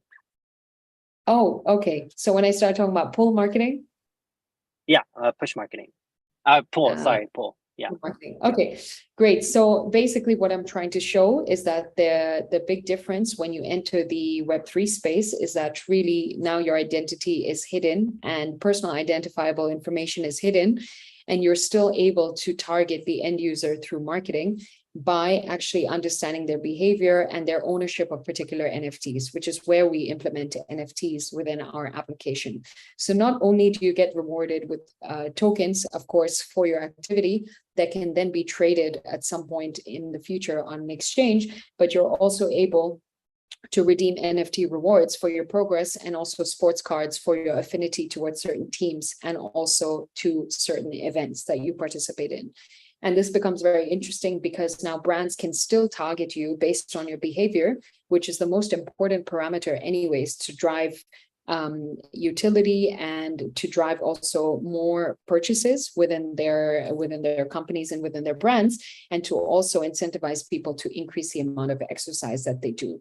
So all of these key goals can still be achieved with the use of blockchain technology in a much more decentralized and privacy compliant way. And this is a key message. Thank you. はい。では、右側の Web3 型のプル型という風になるんですけども、ここで大きく違うっていうところは、Web2 と比べて匿名性、ブロックチェーンを使いますので、匿名性が担保できるっていうところが今回のキーになります。で、これ何かっていうと、DIMI ですね。アカウントを作ると DIMI、Decentralized ID、匿名性の分散型の ID が、それぞれウォレットに付与されますので、名前とか E メールとかなしで、ID が作れるっていう形になります。で、これにどんだけ走ったかとかっていう NFT がついたりとか、ナイキの何々をいつ買ったっていうところの記念 NFT を持ってるっていうところで、マーケティング側、企業側からすると、この人が男なのか女なのか何歳なのかどこに住んでるのかっていうのが分からなかったとしても、どういう活動をいつしてどんなリワードをもらってどんなスポーツチームが好きでっていうのが全て NFT と紐付けてイベントに参加するとそこに紐づいてくるので、誰かよく分からないけどもこのスポーツがめちゃ好きな人なんだとか、どれぐらい走ったからじゃあそろそろ靴のディスカウントを送ってあげようかなみたいな判断ができるようになるんですね。なので今回はプッシュではなくてプルですね。自分、ユーザー側から情報をどんどん出すことによって、ユーザーにも恩恵が受けられる。で、その情報を出すことによって、マーケティング側、企業側からも、たくさんのこういうキャンペーンを打ち出したりとか、その人たちにより良い、もっと運動してもらえるようなイベントを企画したりとかっていうところが企画できるので、すごくいいところになってます。で、キーは、匿名性が保って、マーケティングを行える。そしてユーザー側も運動するモチベーションがさらにどんどん良くなって、皆さんの健康も守れるっていうところになります。Alright, back to you. Perfect. All right. So without further ado, thank you all for being so patient, waiting, and I hope you enjoyed the introduction about dHealth and some of our key products. We're going to have a live demo now. So it's time for Greg, our CTO, to do a live demo. All right. Thank you also for the introduction. I'm very happy to do this demo. It's going to be mostly about Elevate and the Signer app that Komal also already introduced. So in fact, I will start with an introduction of the challenges that we aim to resolve for the development of D-apps using dHealth network. So in fact, integrating blockchain networks in your software usually also means that you will need expert knowledge about everything around that network. Entities present on the network, like accounts, the cryptography algorithm that are being used to verify or sign data on the network, and then also the access to technology for end users comes with a lot of complex challenges that include many different software packages. Our solution to this complexity is to split the process of reading and writing data on those networks such that any operation runs using our dApps framework that I will introduce afterwards, and writing data uses the Signer software. This means that we're building a software that is compatible with any dApp out there, and building dApps will be easier. Maybe over to you, Ta? Yeah. Awesome. Thank you. That's perfect.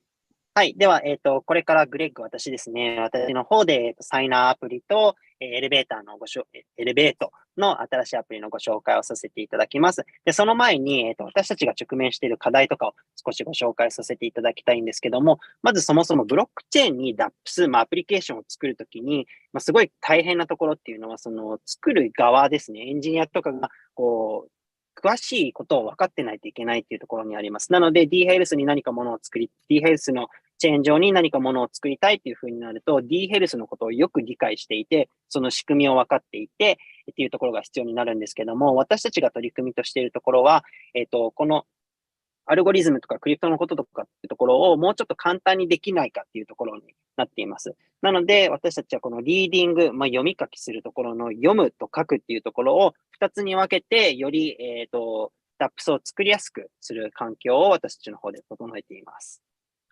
Back to you, Greg. All right, thank you. I will now share a quick demo of our signer software that will be followed by a quick demo of the Elevate app. So let me start sharing screen here. まず最初にサイナーアプリからご紹介しますね。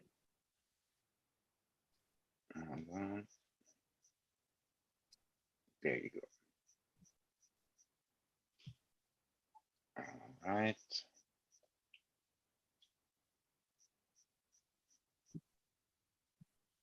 So you should in a second see the Health Signer app that I will now introduce a little bit. What is very interesting about the Signer app is that we are actually also backwards compatible. So that means if you ever had a dHealth wallet that Komal also introduced, you will be able to simply import, and I will show that, you will be able to simply import your old account, and adding to this old account, dHealth Signer app actually implements an integration of DIMI. DIMI is a SDK that you can use to create distributed identities. To make it easier here on and not fall into too much tech, you can compare DIMI a little bit to OAuth or Open Authorization, which is a standard to share data amongst Web2 projects. You may know OAuth from integrations of social networks or any other website out there basically uses OAuth. What we had as an idea for the DIMI SDK is to be able to scope the data inside very private identities, which makes it easier for to enable interoperability. For example, between Elevate and another dApp that we will be building at a later point. Maybe Yuta? Yes, perfect. はい。では、これからサイナーアプリのご紹介をさせていただきます。で、このサイナーアプリの最大の特徴としては、互換性が非常にいいというふうになっています。なので、今までの dHealth のウォレットを持たれている方は、今回の、このサイナーアプリで新しいウォレットを作ると、今までの古いものもすぐに簡単に連携ができるようになります。なので、今までのトランザクションの記録とかも、連携できるようになって、こちらで新しいもので使えます。で、こちらの、サイナーアプリを立ち上げてアカウントを作ると、DIMI、最初に申し上げた分散型の匿名性の高い、ID ですね、が、自動的に生成されるので、こちらでいろいろ他の DApps とも連携することができます。で、こちらは、オープンオーソライゼーションというところで、Web2 で、お仕事される方は、すごくよくご存知の方もいるかもしれないんですけども、SNS とかでよく使われているような、オフっていうんですかね、オフっていう、データを共有する仕組みもこちらで使っているので、とても簡単に、データの共有ができるというふうになっています。ただ、DIMI を使ってますので、情報共有は簡単なんですけども、匿名性を高く、個人情報を守りつつも、いろんな情報の交換もこちらのアプリを通してできるというふうになっています。で、こちらの、サイナーアプリを通して、エレベートとも連携できますし、これからどんどん作られていく DApps との連携も簡単にできるように設計されています。Right. All right. Thank you. I will now start to facilitate this demo a little bit to import an existing account. This will need my mnemonic. Of course, I'm using an empty mnemonic that doesn't have transaction nor any funds. So basically, I will have to import. You may know this type of import from other blockchain software. This will basically allow to create a lot of accounts around this specific password that we call a mnemonic passphrase. This is quite a complex term, and we don't need to understand exactly how it works here. But basically, whenever I would use this mnemonic passphrase, it will always give me back the same accounts. So it uses a deterministic algorithm to create accounts for you. It's extremely important that you never share your mnemonic passphrase. This may take a small minute. If you want, Yuta, go ahead. それでは、今までの古いアカウントをこちらの新しいところにインポートするのをご紹介します。で、こちらの、ネモニックパスフレーズですね。こちらのパスフレーズは今回お試しというかデモのために準備しているので、こちらの盗まれてもいいようなものを使っているんですけども、こちらのパスフレーズは誰にも共有しないことを皆さん、何回も言いますけど、誰にも共有しちゃダメですからね。こちらのフレーズは自分だけに取っておいてください。今回は特別に画面共有してますけども、自分だけに、心の中に、留めておいてください。はい。で、このネモニックパスフレーズを使って、できることっていうのは、この、何個あるんでしょうかね。こちらの、フレーズの元に、複数のアカウントを、作ることができます。なので、一つのフレーズを使って、いろんなアカウントが作れますので、何回も言いますけど、あれですね。一つのフレーズセットで、複数のアドレスというか、アカウントが作れるっていう風になってます。で、こちらで古いものをインポートするっていう作業を今実施しています。All right. Great, thank you. So what I just did is to import an existing wallet of dHealth network. This wallet is empty, so that's why it shows the empty message for transactions. What happens here really is it reuses actually your dHealth wallet account, but to it adds a DIMI identity. The reason for that is that we want to use those DIMI identities to permit a OAuth-like experience with dApps like Elevate. What that means in more simple terms is that an dApp like Elevate would have its own folder inside your folder here inside a Elevate marked sub-identity that actually protects also this data. And this means that whatever you will collect as data using Elevate, for example, your Strava, minutes practiced, etc., this can all be shared on a very, very granular basis. And maybe just because it was so complicated, it would be good for you to comment here, Yuta. Perfect. Thank you. はい。では、今回、your transaction will be appear here って書いてあるんですけども、今回空っぽのウォレットを、インポートしているので、特に何もないんですけども、古いものがあれば、こちらにトランザクションの履歴が、表示されるようになります。で、この今までの古いものをインポートすることによって、皆さんが今まで活動してきた分がそのまま使えるようにはなるんですけども、こちらで違うことは、DIMI が新しく、付与されるということになります。なので、匿名性の高い、ID が付与されます。で、こちらの DIMI を使って、DApps ごとに、いろんなフォルダが自分のパスフレーズのもとにどんどん作られていくので、そのアプリケーションごと DApps ごとにフォルダが作られて、そこの中にそのアプリでの情報が蓄積されるというふうになっています。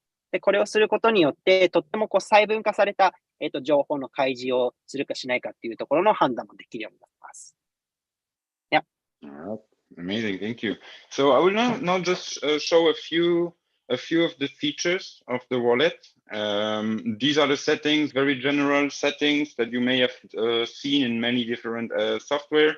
They're mainly important to select languages, to set your general settings like the username, and even change the node to which you're connected to, but we are slipping into a complicated topic there. So here, for example, the node selector, just to show it, it actually uses nodes only from our network. We can see the sum of the nodes that are hosted by the foundation. We can see some public nodes, which therefore don't have some IP details, etc. So that's why sometimes it shows a little empty. And then we have a custom node URL selector for people who run their nodes and of dHealth network and want to use it to connect to it.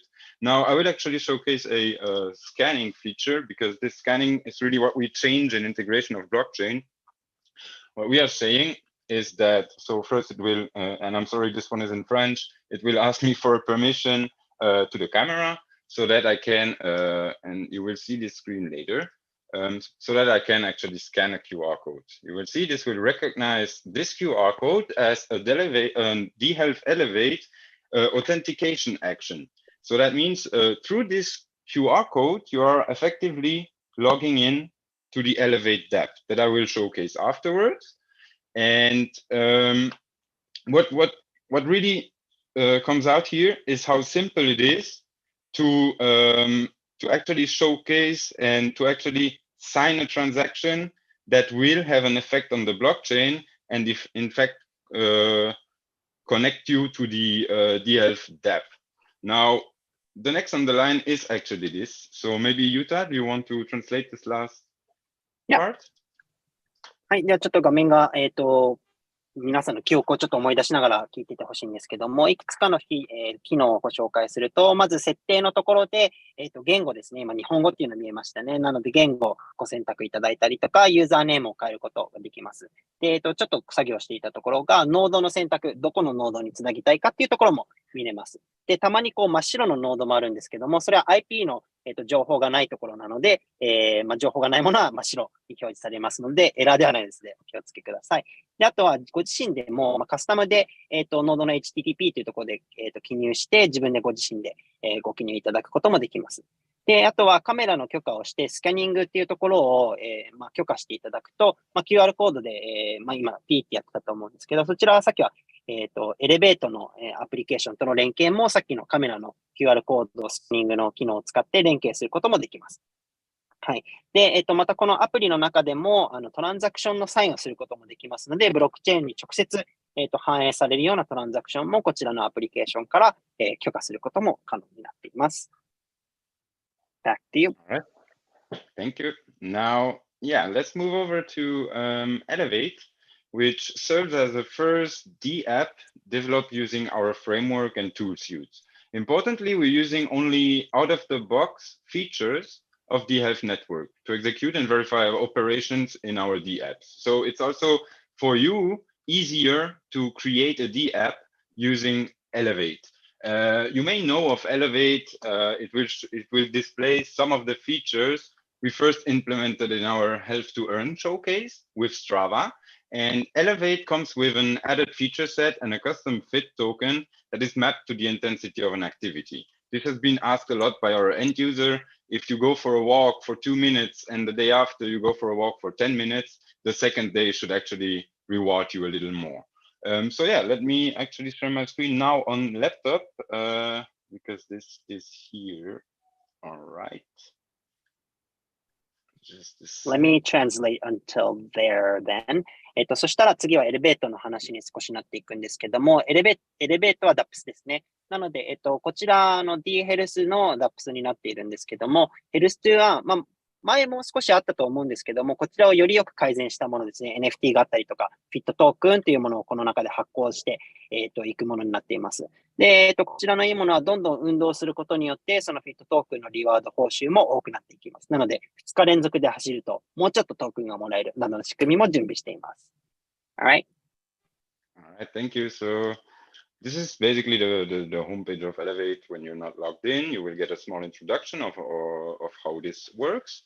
And for example, there is, if you continue here and you will be informed a little bit about the challenges.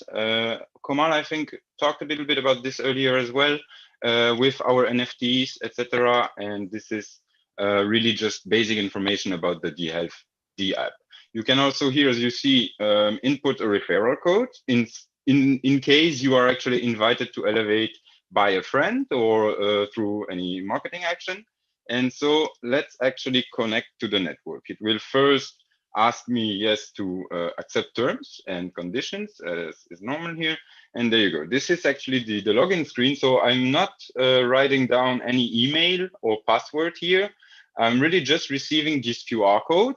That when I have signed it, it will actually log me into the Elevate dashboard for this user. So I just quickly scan it. I send the transaction as well.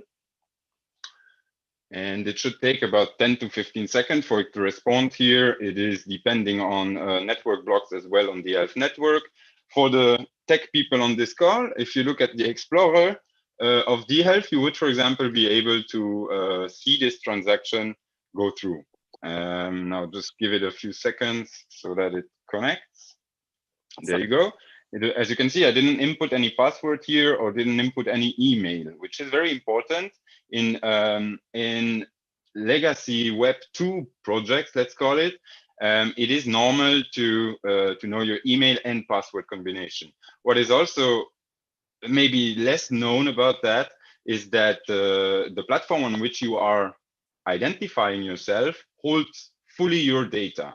What happens here is actually I, as a developer, could not even be able to log in with your account because you are the only one that has a mnemonic and thereby the password to log in. I'm not able to recreate your account because of how complicated and how improbable that would be.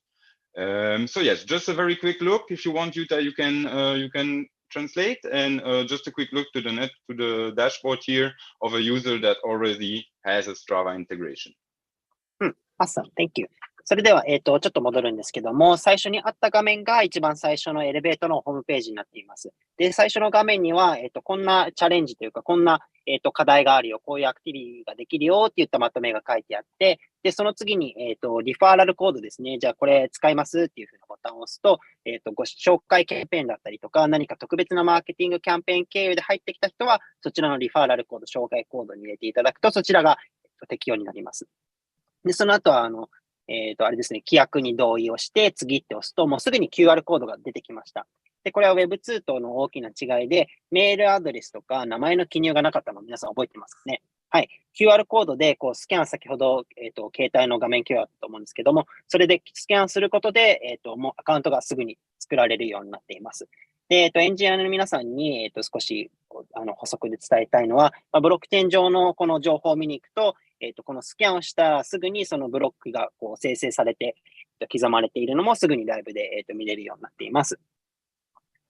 はい。で、もう一つ最後に、このデベロッパーだったりとか、その dHealth 側に、例えばこの、アカウントに私の代わりにログインしてくださいって言われても、先ほどの、パスフレーズですね。あれがないと入れないので、もうこれは、あなた自身のアカウントに、あなた自身しか入れないっていう、とても、セキュアなものになっています。Sorry, go ahead. All right, thank you. So yeah, about the key stats here. What is this small box? It's actually showing me some aggregated data about what I've done with the Strava app. This is somewhat related to what we had before. Simply that before on chain, we would only have data about some dates at which you perform the activity. What you have to think about now here is that when your minutes exercised are increasing, or the fit earned is increasing, or your calories burned also are increasing or decreasing, this is all based on blockchain and fully public, and you are the only one that has access to this data due to our Dime SDK integration.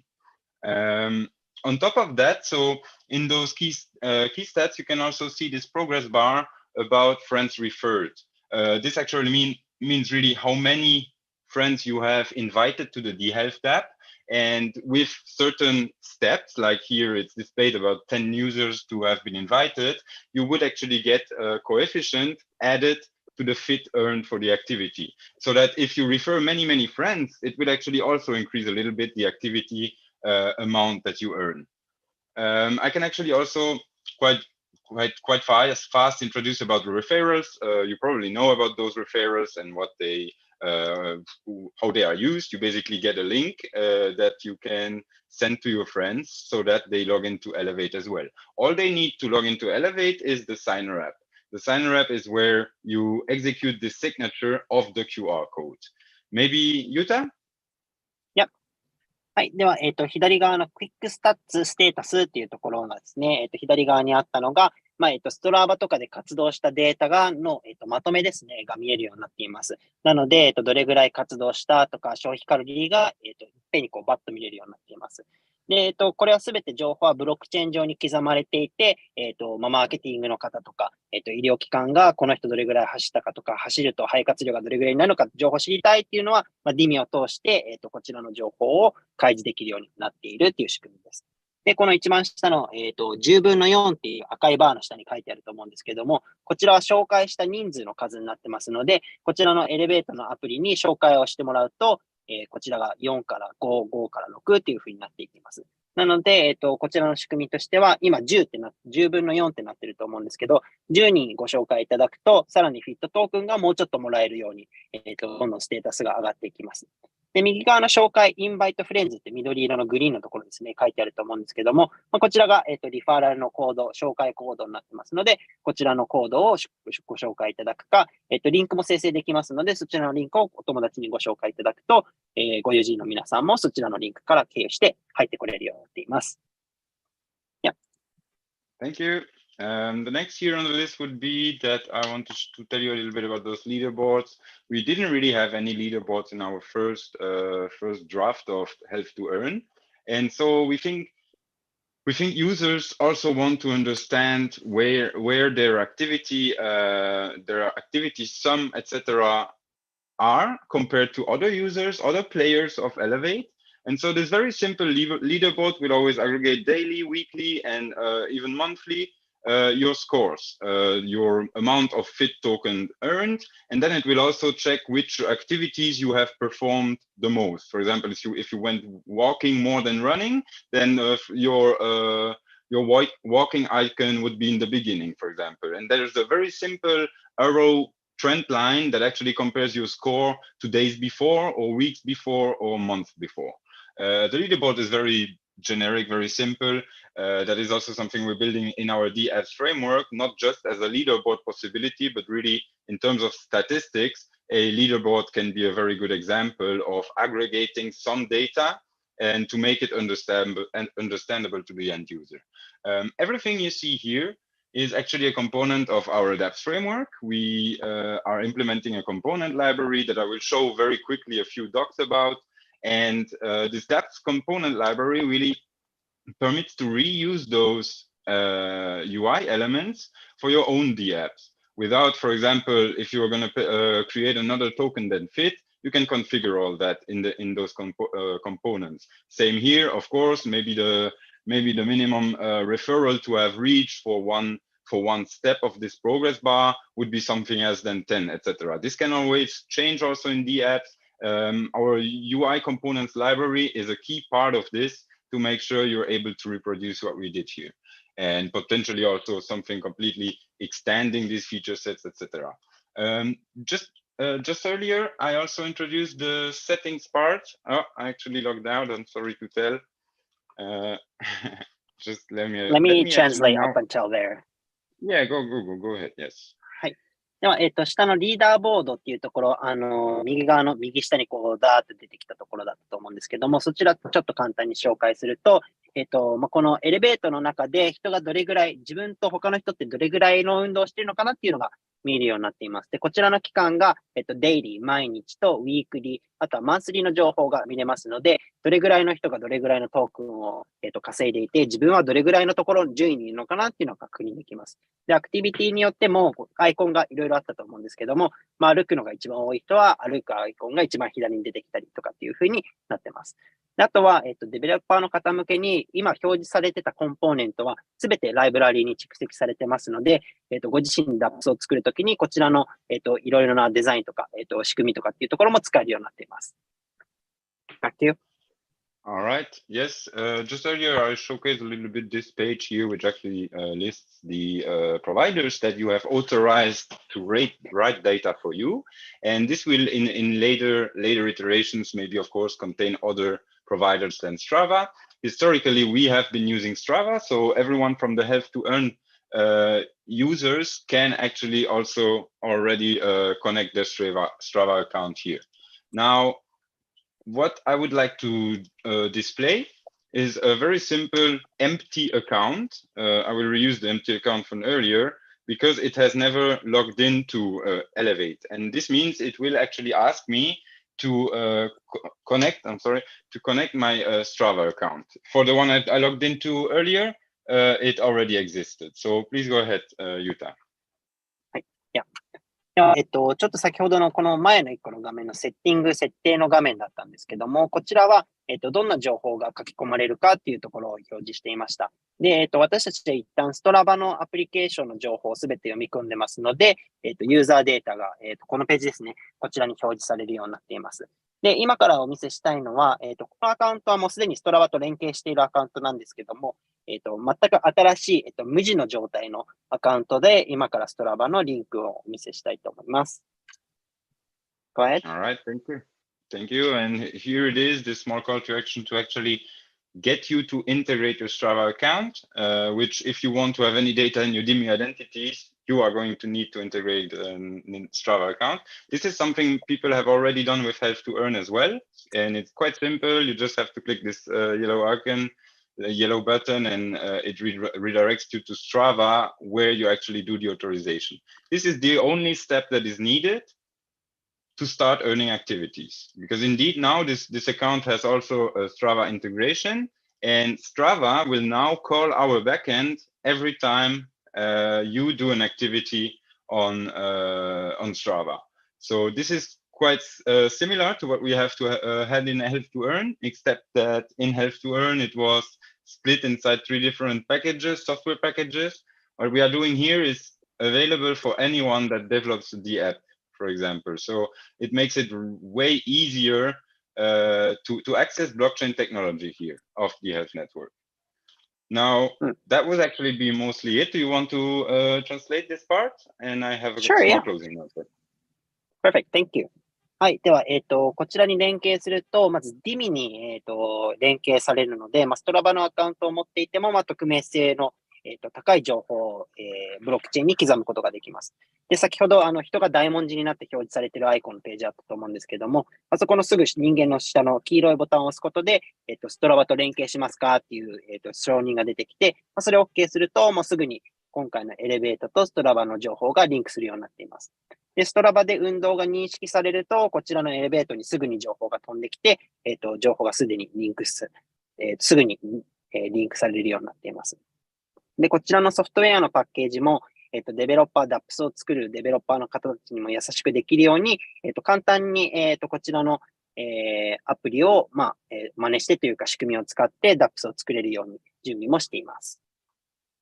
Yeah. Thank you a lot. And so I hope this demo shows you a little bit of the potential behind dHealth and Elevate as well. I'm really happy with dHealth. We are able to work on such a valuable software because it actually incentivizes users and values healthy activities that are completed by any participant. So it can be really anyone that can participate here, and by doing something good for yourself and good for your health, you can actually be rewarded. And I believe everyone was also looking for this reward that is linked to the intensity of the activity, as I explained earlier. And so, yeah, I'm looking forward to this beta version. はい。で、私たち dHealth として取り組みでこちら作ってきたのをすごくこれからも発展させることを楽しみにしています。で、皆さんの活動自身、自分で動いた分だけそれに対した報酬がもらえるっていうところはすごく素敵なところだと思いますし、皆さんが提供した情報が、医療にも長い目で見ていくと、医療業界にも反映されていって、そこの情報として、活躍していける情報になると思いますので、こちらどんどん改善をしていって、皆さんの活動にリワードをして、それで世界をより良くしていこうというふうに取り組んでいきますので、皆さんぜひ一緒に、こちら使っていただければと思います。Alright, and then now, closing Elevate, I would move to a different part of this dApps framework, which is the documentation. All the libraries and runtimes that we include in our dApps framework are fully documented and tested with our backend, for example, at 90% coverage, etc. It is really a good place. This is mostly developer-oriented, of course, but it is a good place to find out about our libraries and how to implement extensions to it. One thing you can see here is an earn smart contract, or, for example, the authentication smart contract that permits to create those QR codes that let you authenticate to dHealth, to Elevate, for example. Sorry. And so every every of those libraries, I'm not going to go into too much detail, of course. This was the contracts library with which you can create smart contracts for our network. Then there is this UI component library that I mentioned earlier. Basically, those are also fully documented so that you can just reproduce, just take the example code and it will actually display this DApp account avatar, etc. So this is also aimed at the developer. And it gives a lot of insight about what kind of parameters all those components need, etc. Do not want also to go into too much details here. And then now about the backend. The backend is multifaceted in that you have, of course, a developer documentation, but you have also a API documentation. This one is actually where you find out about any endpoints that you can call. For example, if you need an access token, there's an auth token request that if I show you is going to be also documented and tells you what the return types are, etc. So that you can always directly know what you have to expect from those transactions, requests, etc. So I'm talking about transactions because I will actually just show a few of those endpoints. This data is highly technical, and I do not have to do a lot of comments about it. It's numbers for you, of course. And what this permits, though, is that you can access this data from pretty much any DApp. A DApp can also have their own backend, and it would produce something like this here. So yeah, Yuta, go ahead. では、DApps のドキュメンテーションというところになるんですけども、ライブラリにすべて蓄積されていますので、だいたい 90% のほぼの情報がドキュメンテーションの方に入っています。なので、ちょっとデベロッパー向けの話になるんですけども、例えば、ARN の、ヘルストゥ ARN の ARN の稼ぐところのスマコンが書かれていたりとか、QR コードの仕組みのところとか、すべて、こちらのドキュメンテーションに入っています。で、UI のコンポーネント、パーツの部分もですね、すべてこう書いてありますので、そちらご利用いただけると、皆さんが DApps を作るときにもこちらご利用いただけるようになっています。で、バックエンドの方も、デベロッパーのドキュメントとプラス API のドキュメントも準備してますので、エンドポイントがどういうふうになっているかとか、アクセストークンのリクエストをどういうふうにしたらいいのかというところもすべてこちらの API ドキュメントの方に書いてあり、こちらのトランザクションですね。こちらも皆さん、多くの方にはただの数字の羅列に見えるかもしれませんが、こちらの情報も皆さんに公開して、すぐにアプリケーションだったりとかを作れるようになっています。All right, just a very, very quick insight about the backwards compatibility I mentioned earlier. Of course, Elevate is also backwards compatible with Health to Earn, and that's why there's about 60,000 transactions that have been created on the dHealth network. By the day we speak now, they are already merged and migrated inside this Elevate backend. And so all the transactions, all the activities that you completed on Health to Earn will also be represented with our backend. There is one more developer documentation about the front end, but it's the same type of documentation as all these ones. And we also have, of course, our developer zone, where we have a few documentations which introduce you to install a dHealth node, or how to use the command line tool that we have. Also, you would find some notes on troubleshooting some software if you ever find a bug. And so this is mostly the place where you can also find all the links about our software. And so that would be mostly it for my part. And I think I will give over to Komal. はい、ありがとうございます。では、もうちょっと補足なんですけども、バックエンドのところもご説明しましたが、もちろんフロントエンドのドキュメントもあったりとか、ノードのやり方っていうドキュメント、あとはトラブルシューティングですね、ソフトウェアで何かこう問題が起きた時のトラブルシューティングのドキュメントもすべて掲載してありますので、こちらご確認いただければ、皆さんわかるようになっていると思います。で、トランザクションも非常に6万件かな、日々起きてますし、ヘルストゥアーンというところで新しく今回、始まっているエレベートだったりとかと、もうすでにもう連携してますので、皆さん使われたものがどんどん新しいところにも、連携されているという形になっています。では次、コマルさんにお戻しします。Go ahead, Komal. All right. Well, thank you for sharing that, Greg. I think it's been pretty great to see the demo so far. I would like to now run through the remaining slides so that I can respect everybody's time since we've been on this call for a long time. The very quick overview over here that I'm sharing on screen is really the big picture. So coming back now, if we zoom out a little bit, we just got an overview of the DAP Elevate. We also saw the DAP, which is dHealth Live, which is essentially a survey or research capture tool. And we also saw the Signer app. Now, a reminder to everybody that the Signer app is very much the heart of the dHealth ecosystem, and the dApps are actually applications simply built on top of the network that can be accessed from the Signer app. And over here in this big picture diagram, you can see how data flows through the ecosystem. So maybe you maybe don't need to translate the first part, it was a bit of a repeat, but essentially you can see that the center of the ecosystem is a Signer app, and through 3 different methods, we actually can enable the collection of data, the connection to your data, and also the use of your data from just a Signer app itself. Yeah, please go ahead, Yuta. Yes, of course. それでは、もうちょっと今、マイクロの視点というか、DAPS ですね、エレベーターのところを今皆さんにご覧いただいたんですけども、もうちょっと大きいところで、全体像を見ると、まず最初に dHealth の中心となるのがサイナーアプリですね。こちらがウォレットになってますので、こちらを起点として、動くようになっています。で、こちら3つに分岐していくんですけども、エレベーターなど DAPS を使って、情報のコレクション、情報の収集だったりとか、情報と連携、他のところ、医療機関と連携させたり、あとはこの情報を使うっていうところを、今回のサイナーアプリを通して、DIMI ですね、を通して、使っていく、活用していくっていう風な、情報の流れになっています。Yeah. Perfect. Okay, so without further ado, I'm going to jump into the next part, where I will actually skip this part on storage for now. We can save that for our next community meetup when we invite you all again to learn more. And for now, I just want to quickly jump into how people could get started on dHealth Network itself. And I think Greg also summarized this very well. You can use existing dApps as a user. You could also develop dApps if you're a developer yourself, using any front-end framework that you would like, and also connect it using the modules that we have in place, and using the guides, of course, that we have in our developer documentation.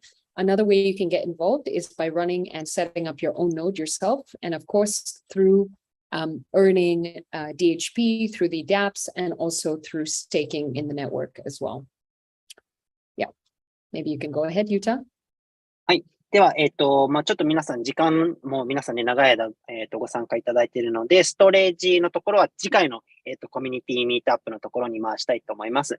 じゃあ、これから、dHealth と一緒にどういうふうに活動を皆さん一緒にできるかなっていうところをご紹介したいんですけども、既存の DAPS のご利用をしていただいて、そちらでユーザーとして、ご参加いただくっていうのが一つ。あとは、皆さんが使えるような DAPS の開発、私たちのエコシステムにDAPS の開発をしていただければ、一緒に連携していけるかと思います。で、3つ目がノードの立ち上げですね。こちら、ノードを立ち上げていただいて、こちら、ノードを立ち上げて運営することによって、DHP の報酬を受けることもできますし、あるいはステーキングすることで DHP の獲得も報酬も受けられるようになっています。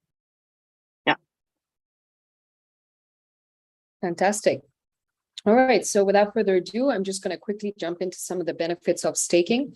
So as you know, of course, in every blockchain network, when there's a mining of a new block, there are certain rewards paid out to those that contribute to the mining of that additional block. In this case, a block is created, of course, with our block time every 30 seconds, and block rewards are paid in native DHP, which is our token. And on the right-hand side, you can see out of a 100% pie of the block reward, actually, 85% of the reward actually goes to the harvesting account, 10% of it goes to the node operator, and 5% of that is allocated towards our innovation fund. So developers or other builders that want to build on top of dHealth Network can apply for a grant that then gets administered through our innovation fund. And that really comes into the entire flywheel of the network itself. Of course, as there's more traction on the network, more blocks get mined. As more blocks get mined, more gets contributed towards the innovation fund. And therefore, there is more DHP also available and convertible to be allocated towards building new dApps on top of the protocol.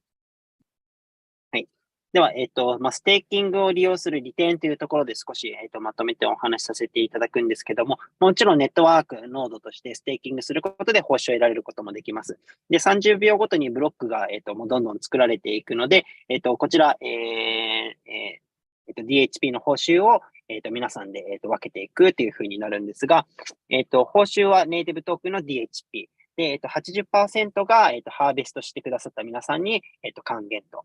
で、10% がノードを運営された皆さんに、そして 5% がイノベーションファンドというふうにアロケーションされているんですけども、DAPS を作られる方に対しての、グラント、奨学金というか、サポートという形で、資金 5% を準備してますので、これから一緒に、DAPS を作られる方は、こちら、グラントにアプライしていただいて、申請していただいて、エコシステムの上に DAPS を作っていくのをご協力いただけると、エコシステムはどんどん、大きくなっていくというふうになっていきます。Fantastic. So the last part really covers the road ahead. So what is on our roadmap? And we have 3 different phases of our roadmap that I'm laying out over here. First is, of course, building the building blocks so that we can actually get ready to start to build on the network. And the second phase, of course, is the actual building. And the third phase, which is really important and follows the kind of natural trajectory of a blockchain protocol, is to, of course, scaling traction, scaling builders, scaling development on top of the network itself. So a lot of what we have worked on in the last 6 to 8 months covers the building blocks, which you can see in the first phase. And that's where dHealth Wallet 2.0 has been developed with new transaction types that can be allowed on the application. Then we have the DApp framework with developer documentation, which is, I would say, currently under progress also because we have technical writers that are building that documentation body so that builders can also easily build on top of our protocol. Then we've got DIMI, which is distributed modularized identity. We've also got our native token that's listed on one exchange. And of course, as we build more and more traction, we will be looking to build up the volume of trading on other exchanges as well. Of course, we've got the Innovation Hub partnerships and also forging institutional partnerships. So our most recent partnership is actually with Africa Blockchain Center, which is going to be publicly released information shortly. And with them, we are actually going to be going through the process of training the development body, which is over 50 developers, to actually build on top of dHealth Network as well. The second phase is the building phase, where we will release, of course, the beta version of dHealth Elevate. The staking and the bridge will actually turn into a DApp as well, so that you can actually unlock access to it and connect to it easily using the new Signer app. And then, of course, dHealth Life app, which will be rebranded. We've also got our dHealth storage solution, which is one of our key priorities, as I mentioned, that is going to be executed in the next 18 months. But basically, the solution is in the process of being scoped. And then, of course, we've got the storage testnet, which is under progress, FIRE implementation for dHealth storage. So ensuring that we are compliant with regulatory health data standards. And then, of course, there are a bunch of other use cases on the right-hand side that I won't tap into now. But the last phase really covers the scaling phase, which is really implementing the use of a stable coin on dHealth network, storage nodes, and launching those as well to really start to maintain the security of the storage layer. And of course, then we've got Elevate, the next phase of Elevate, which is really brokering brokering user data and redistributing the earnings of their data back to the users themselves. And the last one, of course, is the NFT marketplace. So that's the last phase, really, to start to scale. And of course, we will have many more phases from there on, which we will reveal in each community meetup. はい。では、次にロードマップですね。これからどういうふうにするかっていうところを少しお話したいんですけれども、大きく分けて3つのフェーズに分けて考えています。最初は基盤の構築ですね。こちら、サクッと言いますと、ウォレット、先ほど見せました、ウォレットですね、2.0 バージョンだったりとか、デベロッパーのフレームワーク、ドキュメント、ご紹介したドキュメントを作っていたりとか、あとは DIMI ですね、ID、匿名性の高い、ID の導入でしたりとか、あとはネイティブトークの上場ということで、メクシーに、今上場してるんですけども、こちらは他の取引所でも、取り扱いできるようにこれから、どんどん進めていきます。で、あとは、イノベーションハブっていうのが、ベトナムに今、設立したんですけども、こちらの、運営でしたりとか、あとは医療機関、ABC、MIT、ADT というふうに書いてあるんですけども、今回 ABC、アフリカンブロックチェーンセンターというところも実は最新で、まだプレスは出てないのかな。これから、正式な発表があるんですけども、アフリカのブロックチェーンセンターなどとも連携をして、基盤をどんどん固めていくっていうところを作っています。で、実際にじゃあビルディングブロック、組み立てというところでいろいろなパーツを作っていくっていうフェーズもありまして、ブリッジだったりとか、ご紹介しましたエレベート、ステーキングするアプリ、ブランドの名前を書いたライフ、dHealth ライフっていうところだったりとか、あとは、一番注力をこの18ヶ月間の中で注力をしていくストレージっていうところをどんどん作っていくことで、皆さんがより DApps を作る際のアプリケーションだったりとか、実際に使うものっていうところをどんどん組み立てて、作成していくっていうところになっています。で、一番最後のフェーズ3のスケールっていうところでは、よりよく、多くの皆さんにご利用いただけるように、dHealth でのステーブルコイン導入でしたりとか、ストレージを、立てた時のセキュリティでしたりとかっていうところを、どんどん強固なものにしていって、よりたくさんの方に使っていただけるようにしていきたいというふうに考えています。All right, fantastic. So that brings us towards the end of the presentation. And this is where I can outlay a little bit more about how, if you would like to get involved with helping to scale and grow dHealth Network as a global protocol centered on healthcare use cases, how you could help. So at the protocol level, there are a couple of ways you could help if you like, of course, and if you want to get involved and be part of the movement. The first one is to run a network node. The second is also if you're a technical writer or you're a developer and you would like to actually test out the setup of a node and also the building of a dApp, you can start to contribute to dHealth developer documentation and become a part of the movement. The second is in building awareness. So you can spread awareness about the protocol with sharing content and also the latest news. And the second, you could join as an ambassador. If you like, we are revamping our ambassador program once again to ensure that basically there is more of a reward-based mechanism for contributing to the network instead of a fixed payment every month. So this could be something interesting if you want to get more involved. The third is, of course, to invite users to Elevate, because one of the big rewards that you get from this is you get multipliers. So as you invite more people to dHealth Elevate, you get a multiplier on top of how much fit or how much token rather you earn for your activities. So this is something that is very unique as well, and that is in place. The third way is really to bring utility. And the first one would be to connect dHealth with enterprises that have active use cases to reap the benefits of being part of a decentralized health-focused network. The second is to encourage the development of dApps. So if you have dev communities, you can also spread the word about how to build on top of the network. And the last one, of course, is to encourage builders to apply for grants that are payable in DHP through our innovation fund. All right, Yuta, I'll pass it on to you. Thank you. はい。では、最後になりますけども、dHealth との関わりということで、じゃあ皆さん、どういうふうに私たちと一緒に活動していただけるかなというところを少しまとめて大きく3つに分けてみました。で、まず、プロトコルのレイヤーで言うと、ネットワークノードを運営していただくっていうところ。で、もう一つがドキュメンテーションですね。もしデベロッパーの方、もう少しテクニカルな方いらっしゃいましたら、DApps を作っていただいて、そこのドキュメンテーションを一緒に作っていただけるととても嬉しいです。で、二つ目は認知の拡大ですね。私たちまだまだこれから、大きくなっていきますので、プロトコルの認知を、Twitter とかね、コンテンツを書いていただいて、そこで拡散していただくっていうところ。で、ここにつながってくるのはアンバサダーの一員になっていただけるっていうのも、一つかなというふうに思います。で、アンバサダーも実は更新をかけてたんですけども、また新しいものをちょっと仕組みを準備してまして、毎月定額のアンバサダーっていうよりも、活動に応じて報酬を、お支払いできるような仕組みも、これから準備していくっていうふうに思っています。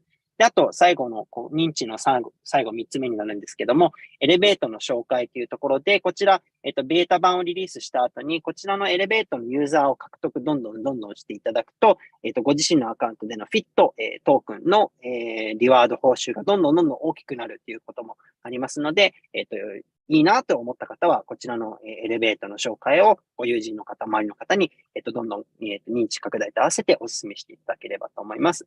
で、最後の柱としてユーティリティですね。dHealth に来るとどんないいことがあるのっていうところをどんどん強化一緒にしていただければと思います。で、その中の一つとしては、大手企業でしたりとか、医療機関という、お知り合いがいらっしゃいましたら、こちらご紹介いただいて、dHealth の上にこのエコシステムをどんどん一緒に構築していただけるというふうに、応援していただけると幸いです。で、また、プロトコル上に DAPS の構築と、2番目、3番目ちょっと似てるんですけども、こちらどんどん、一緒にDAPS とかを作っていただいて、ネットワーク上にたくさんの、利用価値を一緒に肉付けしていただけると、とてもいい環境が作れるというふうに考えています。All right, perfect. So without further ado, that brings us to the end of the presentation. And I'd like to say thank you to everybody for listening. Thanks for joining this virtual community meetup. I guess it's time now for questions. There were some questions asked by the community and maybe some also in the live chat. So maybe Yuta or Kato, if you would like to moderate this section, perhaps you can throw out the questions and maybe Greg or I can pick up on the questions as well. Perfect. それでは、プレゼンテーション、ここで一旦終わりになります。皆さん、長い時間ご参加をお聞きいただいてありがとうございます。で、こちら QR コードスキャンしていただけて、ぜひぜひお願いします。で、これからちょっと質問タイムに移ろうと思うので、加藤さんと僕の方で質問を読み上げさせていただいて、小丸さんかグレッグさんにご質問、ご回答いただければと思います。はい、ありがとうございます。小丸さん、グレッグさん、ありがとうございます。誰だ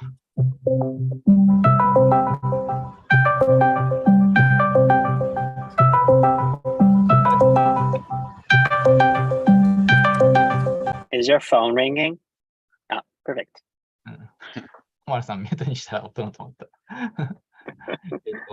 じゃあどうしましょう。結構盛りだくさんですね。そしたら、まず事前にいただいた質問、特にスライド内で回答しているような感じにならなかったので、いただいた質問、じゃあやっていきますか。まず一つ目が、こちらになります、ね。ちょっとお待ちください。視聴者の皆さんが見れるように、チャットに質問一つ送ります。字数がオーバーしてる。ちょっとお待ちくださいね。はい。字数がオーバーしているので、ちょっと一旦分割してチャットの方に送ります。はい。こちら今参加されている CAT007 さんからの質問ですね。今下に打ち込んでるんですけれども、FIT と DHP それぞれ記録されるデータの使い分けはどのように設計されていますかと。で、公開されているロードマップを見ると、ベトナムのイノベーションハブを開設されるようです。新しいプロジェクトでは、FIT と DHP どちらを多く使う予定がありますか。あとは開設の目的、目標ですね。あとは、FIT の上場についての、質問というのがあります。ちょっと時間も押してますので、質問はチャット欄に貼っているものをご覧になってください。はい、ありがとうございます。So the questions are in English as well as Japanese. The Japanese ones are put into the chat. So I'll just post the English version of the questions in YouTube Live. Great.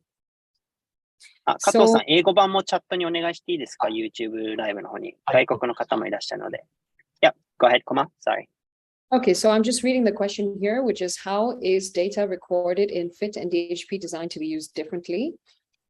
And from the published roadmap, it appears that you're opening a Vietnam innovation hub. Do you plan to use more FIT or DHP for the new project? Also, I'd appreciate if you could briefly talk about the purpose. So there's three parts of this question. One part is to understand a bit more how data associated with FIT and DHP are designed to be used differently. So dHealth remains to be the native token that governs the actual transaction and tokenization of data exchange on dHealth network. FIT actually is a unique token that is applicable to the DApp, similar to many other use cases on other layer 1 protocols, whereby the use cases have also their own native token. Now, that is the answer to the first question. And for the last part, which is the fact that there's regulatory restrictions, especially when tokens have monetary value.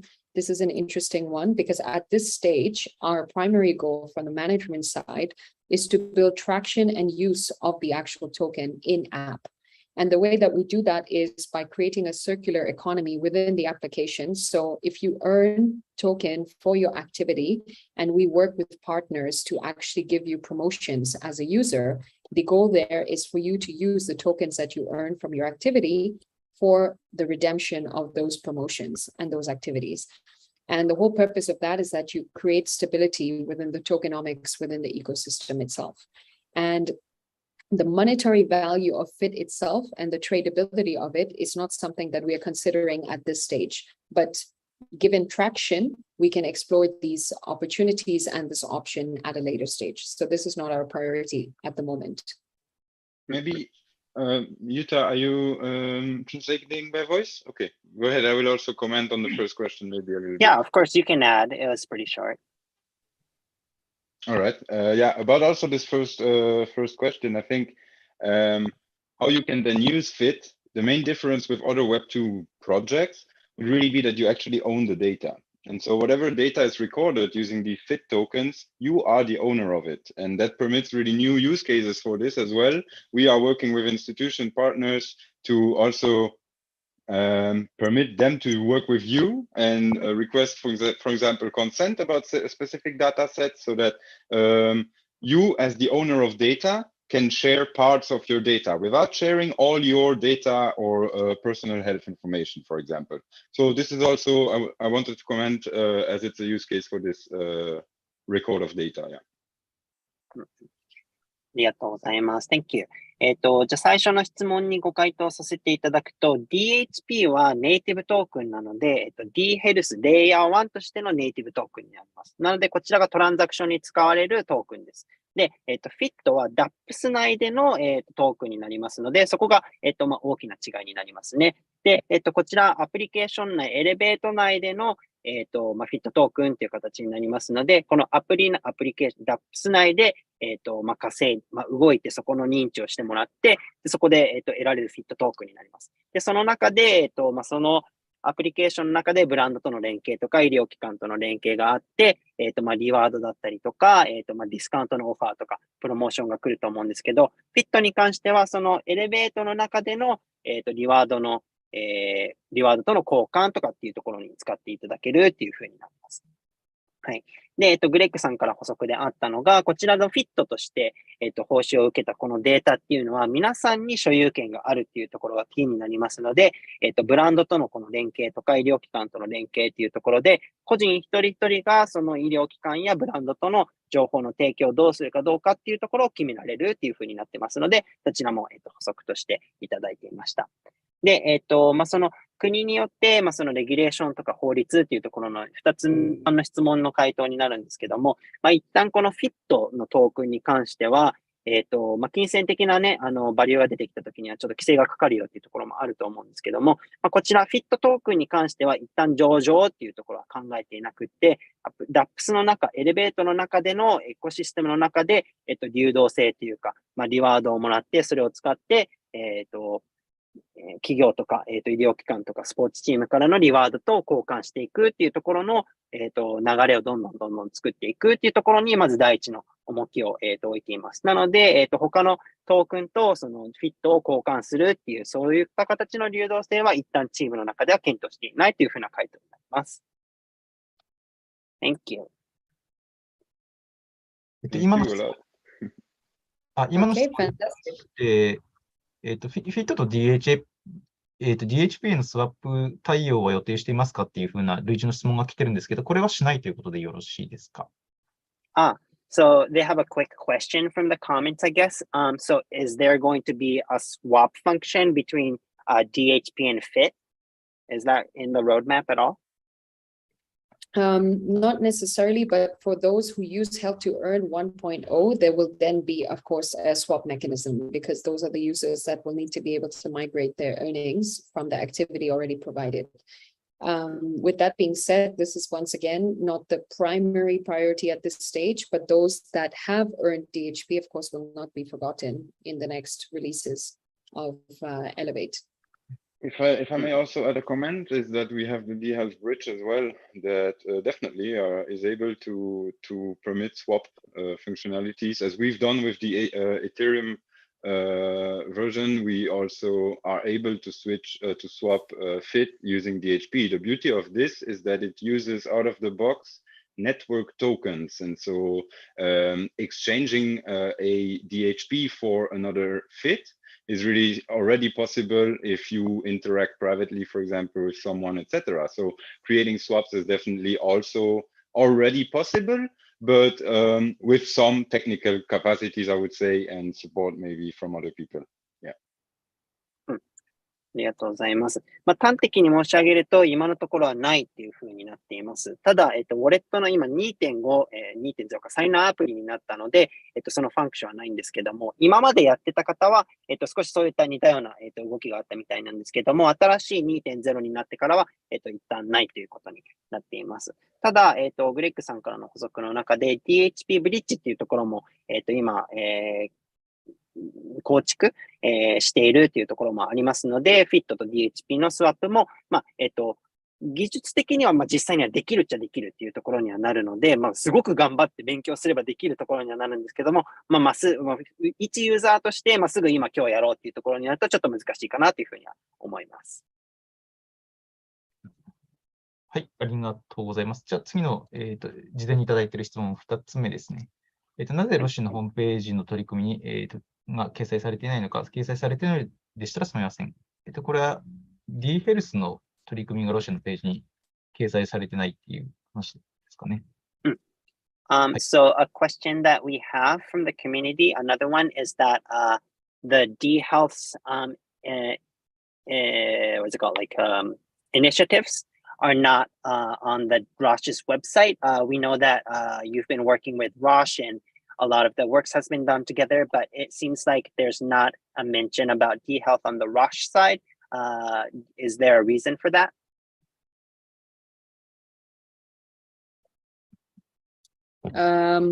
I think the short answer is large pharmaceutical companies have a lot of regulations around what they publicize. But basically, we had Ali, who works at Roche and who was spearheading the collaboration between dHealth and Roche, also on an AMA, talk about the development of DIMI, which happened also in collaboration with their team. So that's one thing for sure. But why and where they publicize their involvement with smaller companies or other protocols that help to facilitate their use cases is very much probably an internal regulation or internal policy. Maybe adding that Roche runs on Supernode from the network, and this is also quite important for dHealth network. Just the case that we work with the Roche team also to secure a little bit more our network. Decentralizing over through more powerful nodes. As Komal mentioned earlier in the presentation, there is also a supernodes layer in our network. Those are normal nodes, but are more performant usually. And so Roche helped incredibly also to support to secure the network a little bit, already harvesting many blocks, etc. And so I must say also that I'm very happy that I worked with Ali on some projects already. And I only hope that we see even more from Roche. And yes, like Komal just mentioned, sometimes it may actually take more time for them to show this co-work with us. I have been very happy for this collaboration, and there is a link to a dHealth node from Roche as well that uses the Roche.com link. Now I would give you, this is maybe not a full public statement, it's not so simple, but yes. Thank you.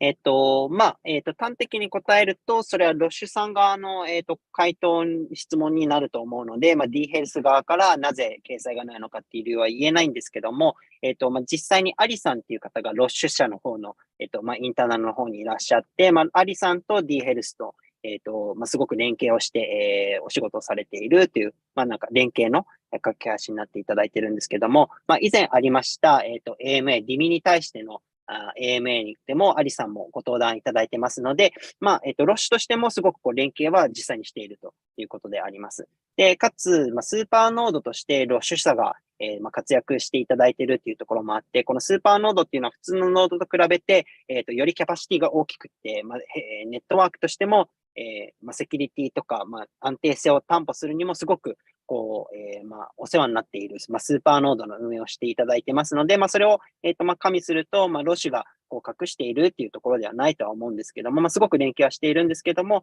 彼らのね、事情、社内の事情もいろいろあると思うので、そこは一旦、公開はできていないっていうところはあるんですけども、これから一緒に様々な取り組みも発表できてないものも含めて、いろいろ検討してますので、進めてますので、ロッシュさんともこれから dHealth は一緒にやっていければというふうに思っています。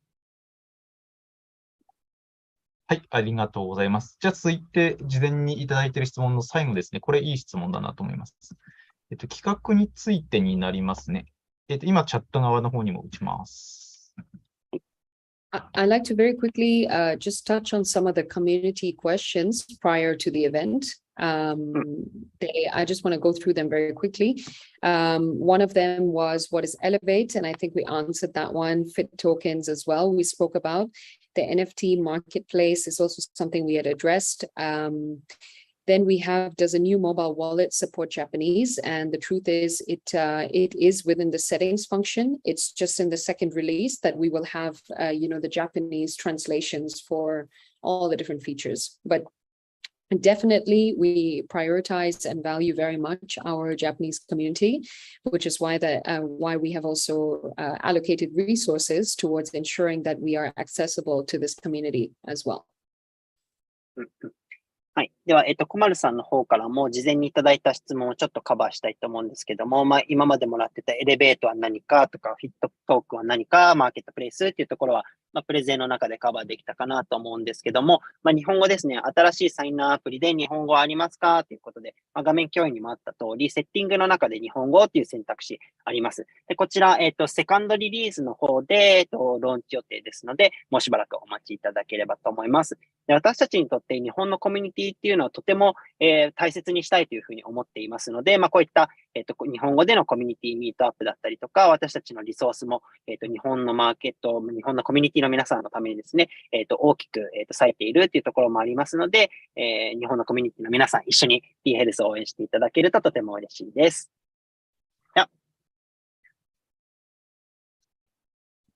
はい。So the last question was basically about the fact that Google Cloud Electronic Health Records, so Google Cloud EHRs, seem to use international standards of HL7 and FHIR. And will dHealth use the above standards? Indeed, if developing dApps on top of the network, they will be any data exchange and storage will be compliant with international standards. はい、ありがとうございます。こちら、ご質問いただいて、チャットには貼ってあるかな？貼ってます。ありがとうございます。Google の、下りのところなんですけども、そうですね。こちら私たちの、データ利用というところで、世界基準を満たした規定の中で、もちろん、運用していくっていうふうになります。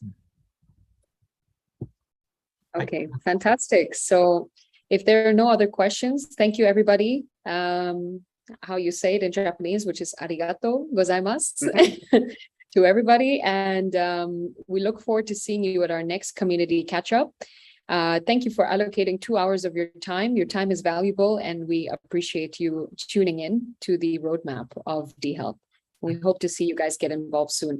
Last thing is, in case you would like to join once again, I'm going to share the QR code on my screen for the early adopters Discord channel for Elevate. Just give me a moment. I'm going to bring it up. And I will just quickly share my screen. So thank you for listening. And if you'd like to join, just feel free, scan that QR code and it'll take you directly to the right channel. はい。では皆さん、ちょっとね、時間も2時間半ぐらい、今回ご参加いただいてありがとうございます。皆さんの貴重な時間、夜の平日の忙しい時にご参加いただいてありがとうございます。質問もたくさんいただいて、とても嬉しく思います。で、これから dHealth もどんどんいろんなことを試していって、より皆さんに、応援してもらえるような、好きになってもらえるような dHealth Layer1を作っていきたいと思いますので、引き続きよろしくお願いします。皆さんコメントいただいてありがとうございます。で、こちらの QR コードをスキャンしていただければ、私たちのコミュニティにご参加いただけますので、ぜひぜひよろしくお願いします。もちろん日本語のコミュニティチャットもありますので、そちら日本語で対応しますので、そちらで、コメントいただければ、私たちの方で回答もさせていただきます。はい。ありがとうございます。ちょっと最後にですね、一部まだ、回答しきってない質問があるので、こちらは dHealth のなんかツイッターとかで回答するようなそうですね。でしょうか。もうお時間はい、もお時間。私の方でもお願いしておきます。So there's like actually couple few more questions, but I'll send it to you, Komal and Greg, so then we can answer to them and maybe we can post it on Twitter or on Discord or something to answer those questions. Sure. Okay, Perfect. perfect. はい、ではそのようにさせ Thank て you いた very だきま much. す。はい、コマルさん、グレッグさん、ありがとうございます。Thank you, コマルさん and グレッグさん。Thank you. Take care. Bye bye, Kato. Thank you a lot. 最後に告知をして締めさせていただきます。はい。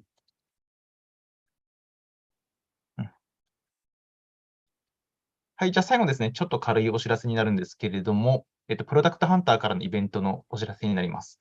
10月20日にですね、オフチェーン東京というイベントを開催します。オフチェーンっていうのはもともとですね、香港発祥の、クリプト業界の交流イベントで、もともとクリプトドリンクスっていう名前から始まりました。で、これ、名前の通りですね、単に飲んだりですとか、あとは時にはゲストを招いて交流をするっていう、もう本当シンプルな純粋な交流イベントになります。で、オフチェーンのイベントですね、現在今23カ国の51都市で開催されていて、オフチェーン東京は名前の通り、その東京版になります。で、こちらはですね、プロダクトハンターから、私からご説明差し上げてるんですけれども、オーガナイザーは、本日通訳をしていただいた、ゆうたさんがメインのオーガナイザーになります。ぜひ、ゆうたさんも、もうガチガチの業界人ですので、ぜひ、お会いしに来てください。会場は、はい渋谷のトランクホテルとなってます。ぜひいらっしゃってください。せっかくなので、メインオーガナイザーということで、ゆうたさん、ちょっと軽く、最後にオフチェーン東京について一言お願いできればと思うんですけど、一言言えますか？はい。加藤さん、ありがとうございます。はい。すいません、皆さん、長丁場ご視聴いただいてありがとうございます。またこいつが喋るのかと思われるかもしれませんが、サクッといきます。はい。ご紹介いただきましたように、オフチェーン東京のファウンダーとして今活動させていただきます。ご案内いただいた通り、もう本当に、渋谷のトランクホテルというところのバーで、開催してますので、フラッと来て時間にね、フラッと来ていただいて、飲み物はご自身でご購入いただいて、来た人と名刺交換なり、情報交換なり、クリプトの話、クリプトじゃない話していただいて結構ですので、こちらご参加いただければと思います。で、テレグラムも、グループでありますので、こちらからご参加いただければ、僕の案内もたまに行きますし、プロダクトハンターのイベントもこちらで流してますので、よかったらこちらぜひご参加ください。渋谷で待ってます。はい、皆さんありがとうございます。ゆうたさんありがとうございます。渋谷ですので、お待ちしております。私も行く予定でございます。ということで、プロダクトハンター、これにて以上になります。最後にお願いとなります。このようにですね、今後も面白そうなブロックチェーンプロジェクトについてどんどん取り上げていきます。で、頻度は多くないんですけれども、その分一発一発がめちゃくちゃパンチがでかい、濃い内容となっておりますので、今後もお楽しみによろしくお願いします。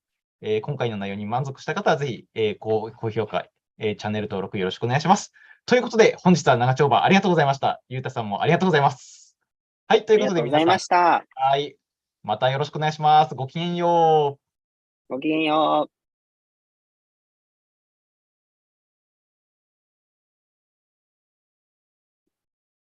はい、ありがとうございます。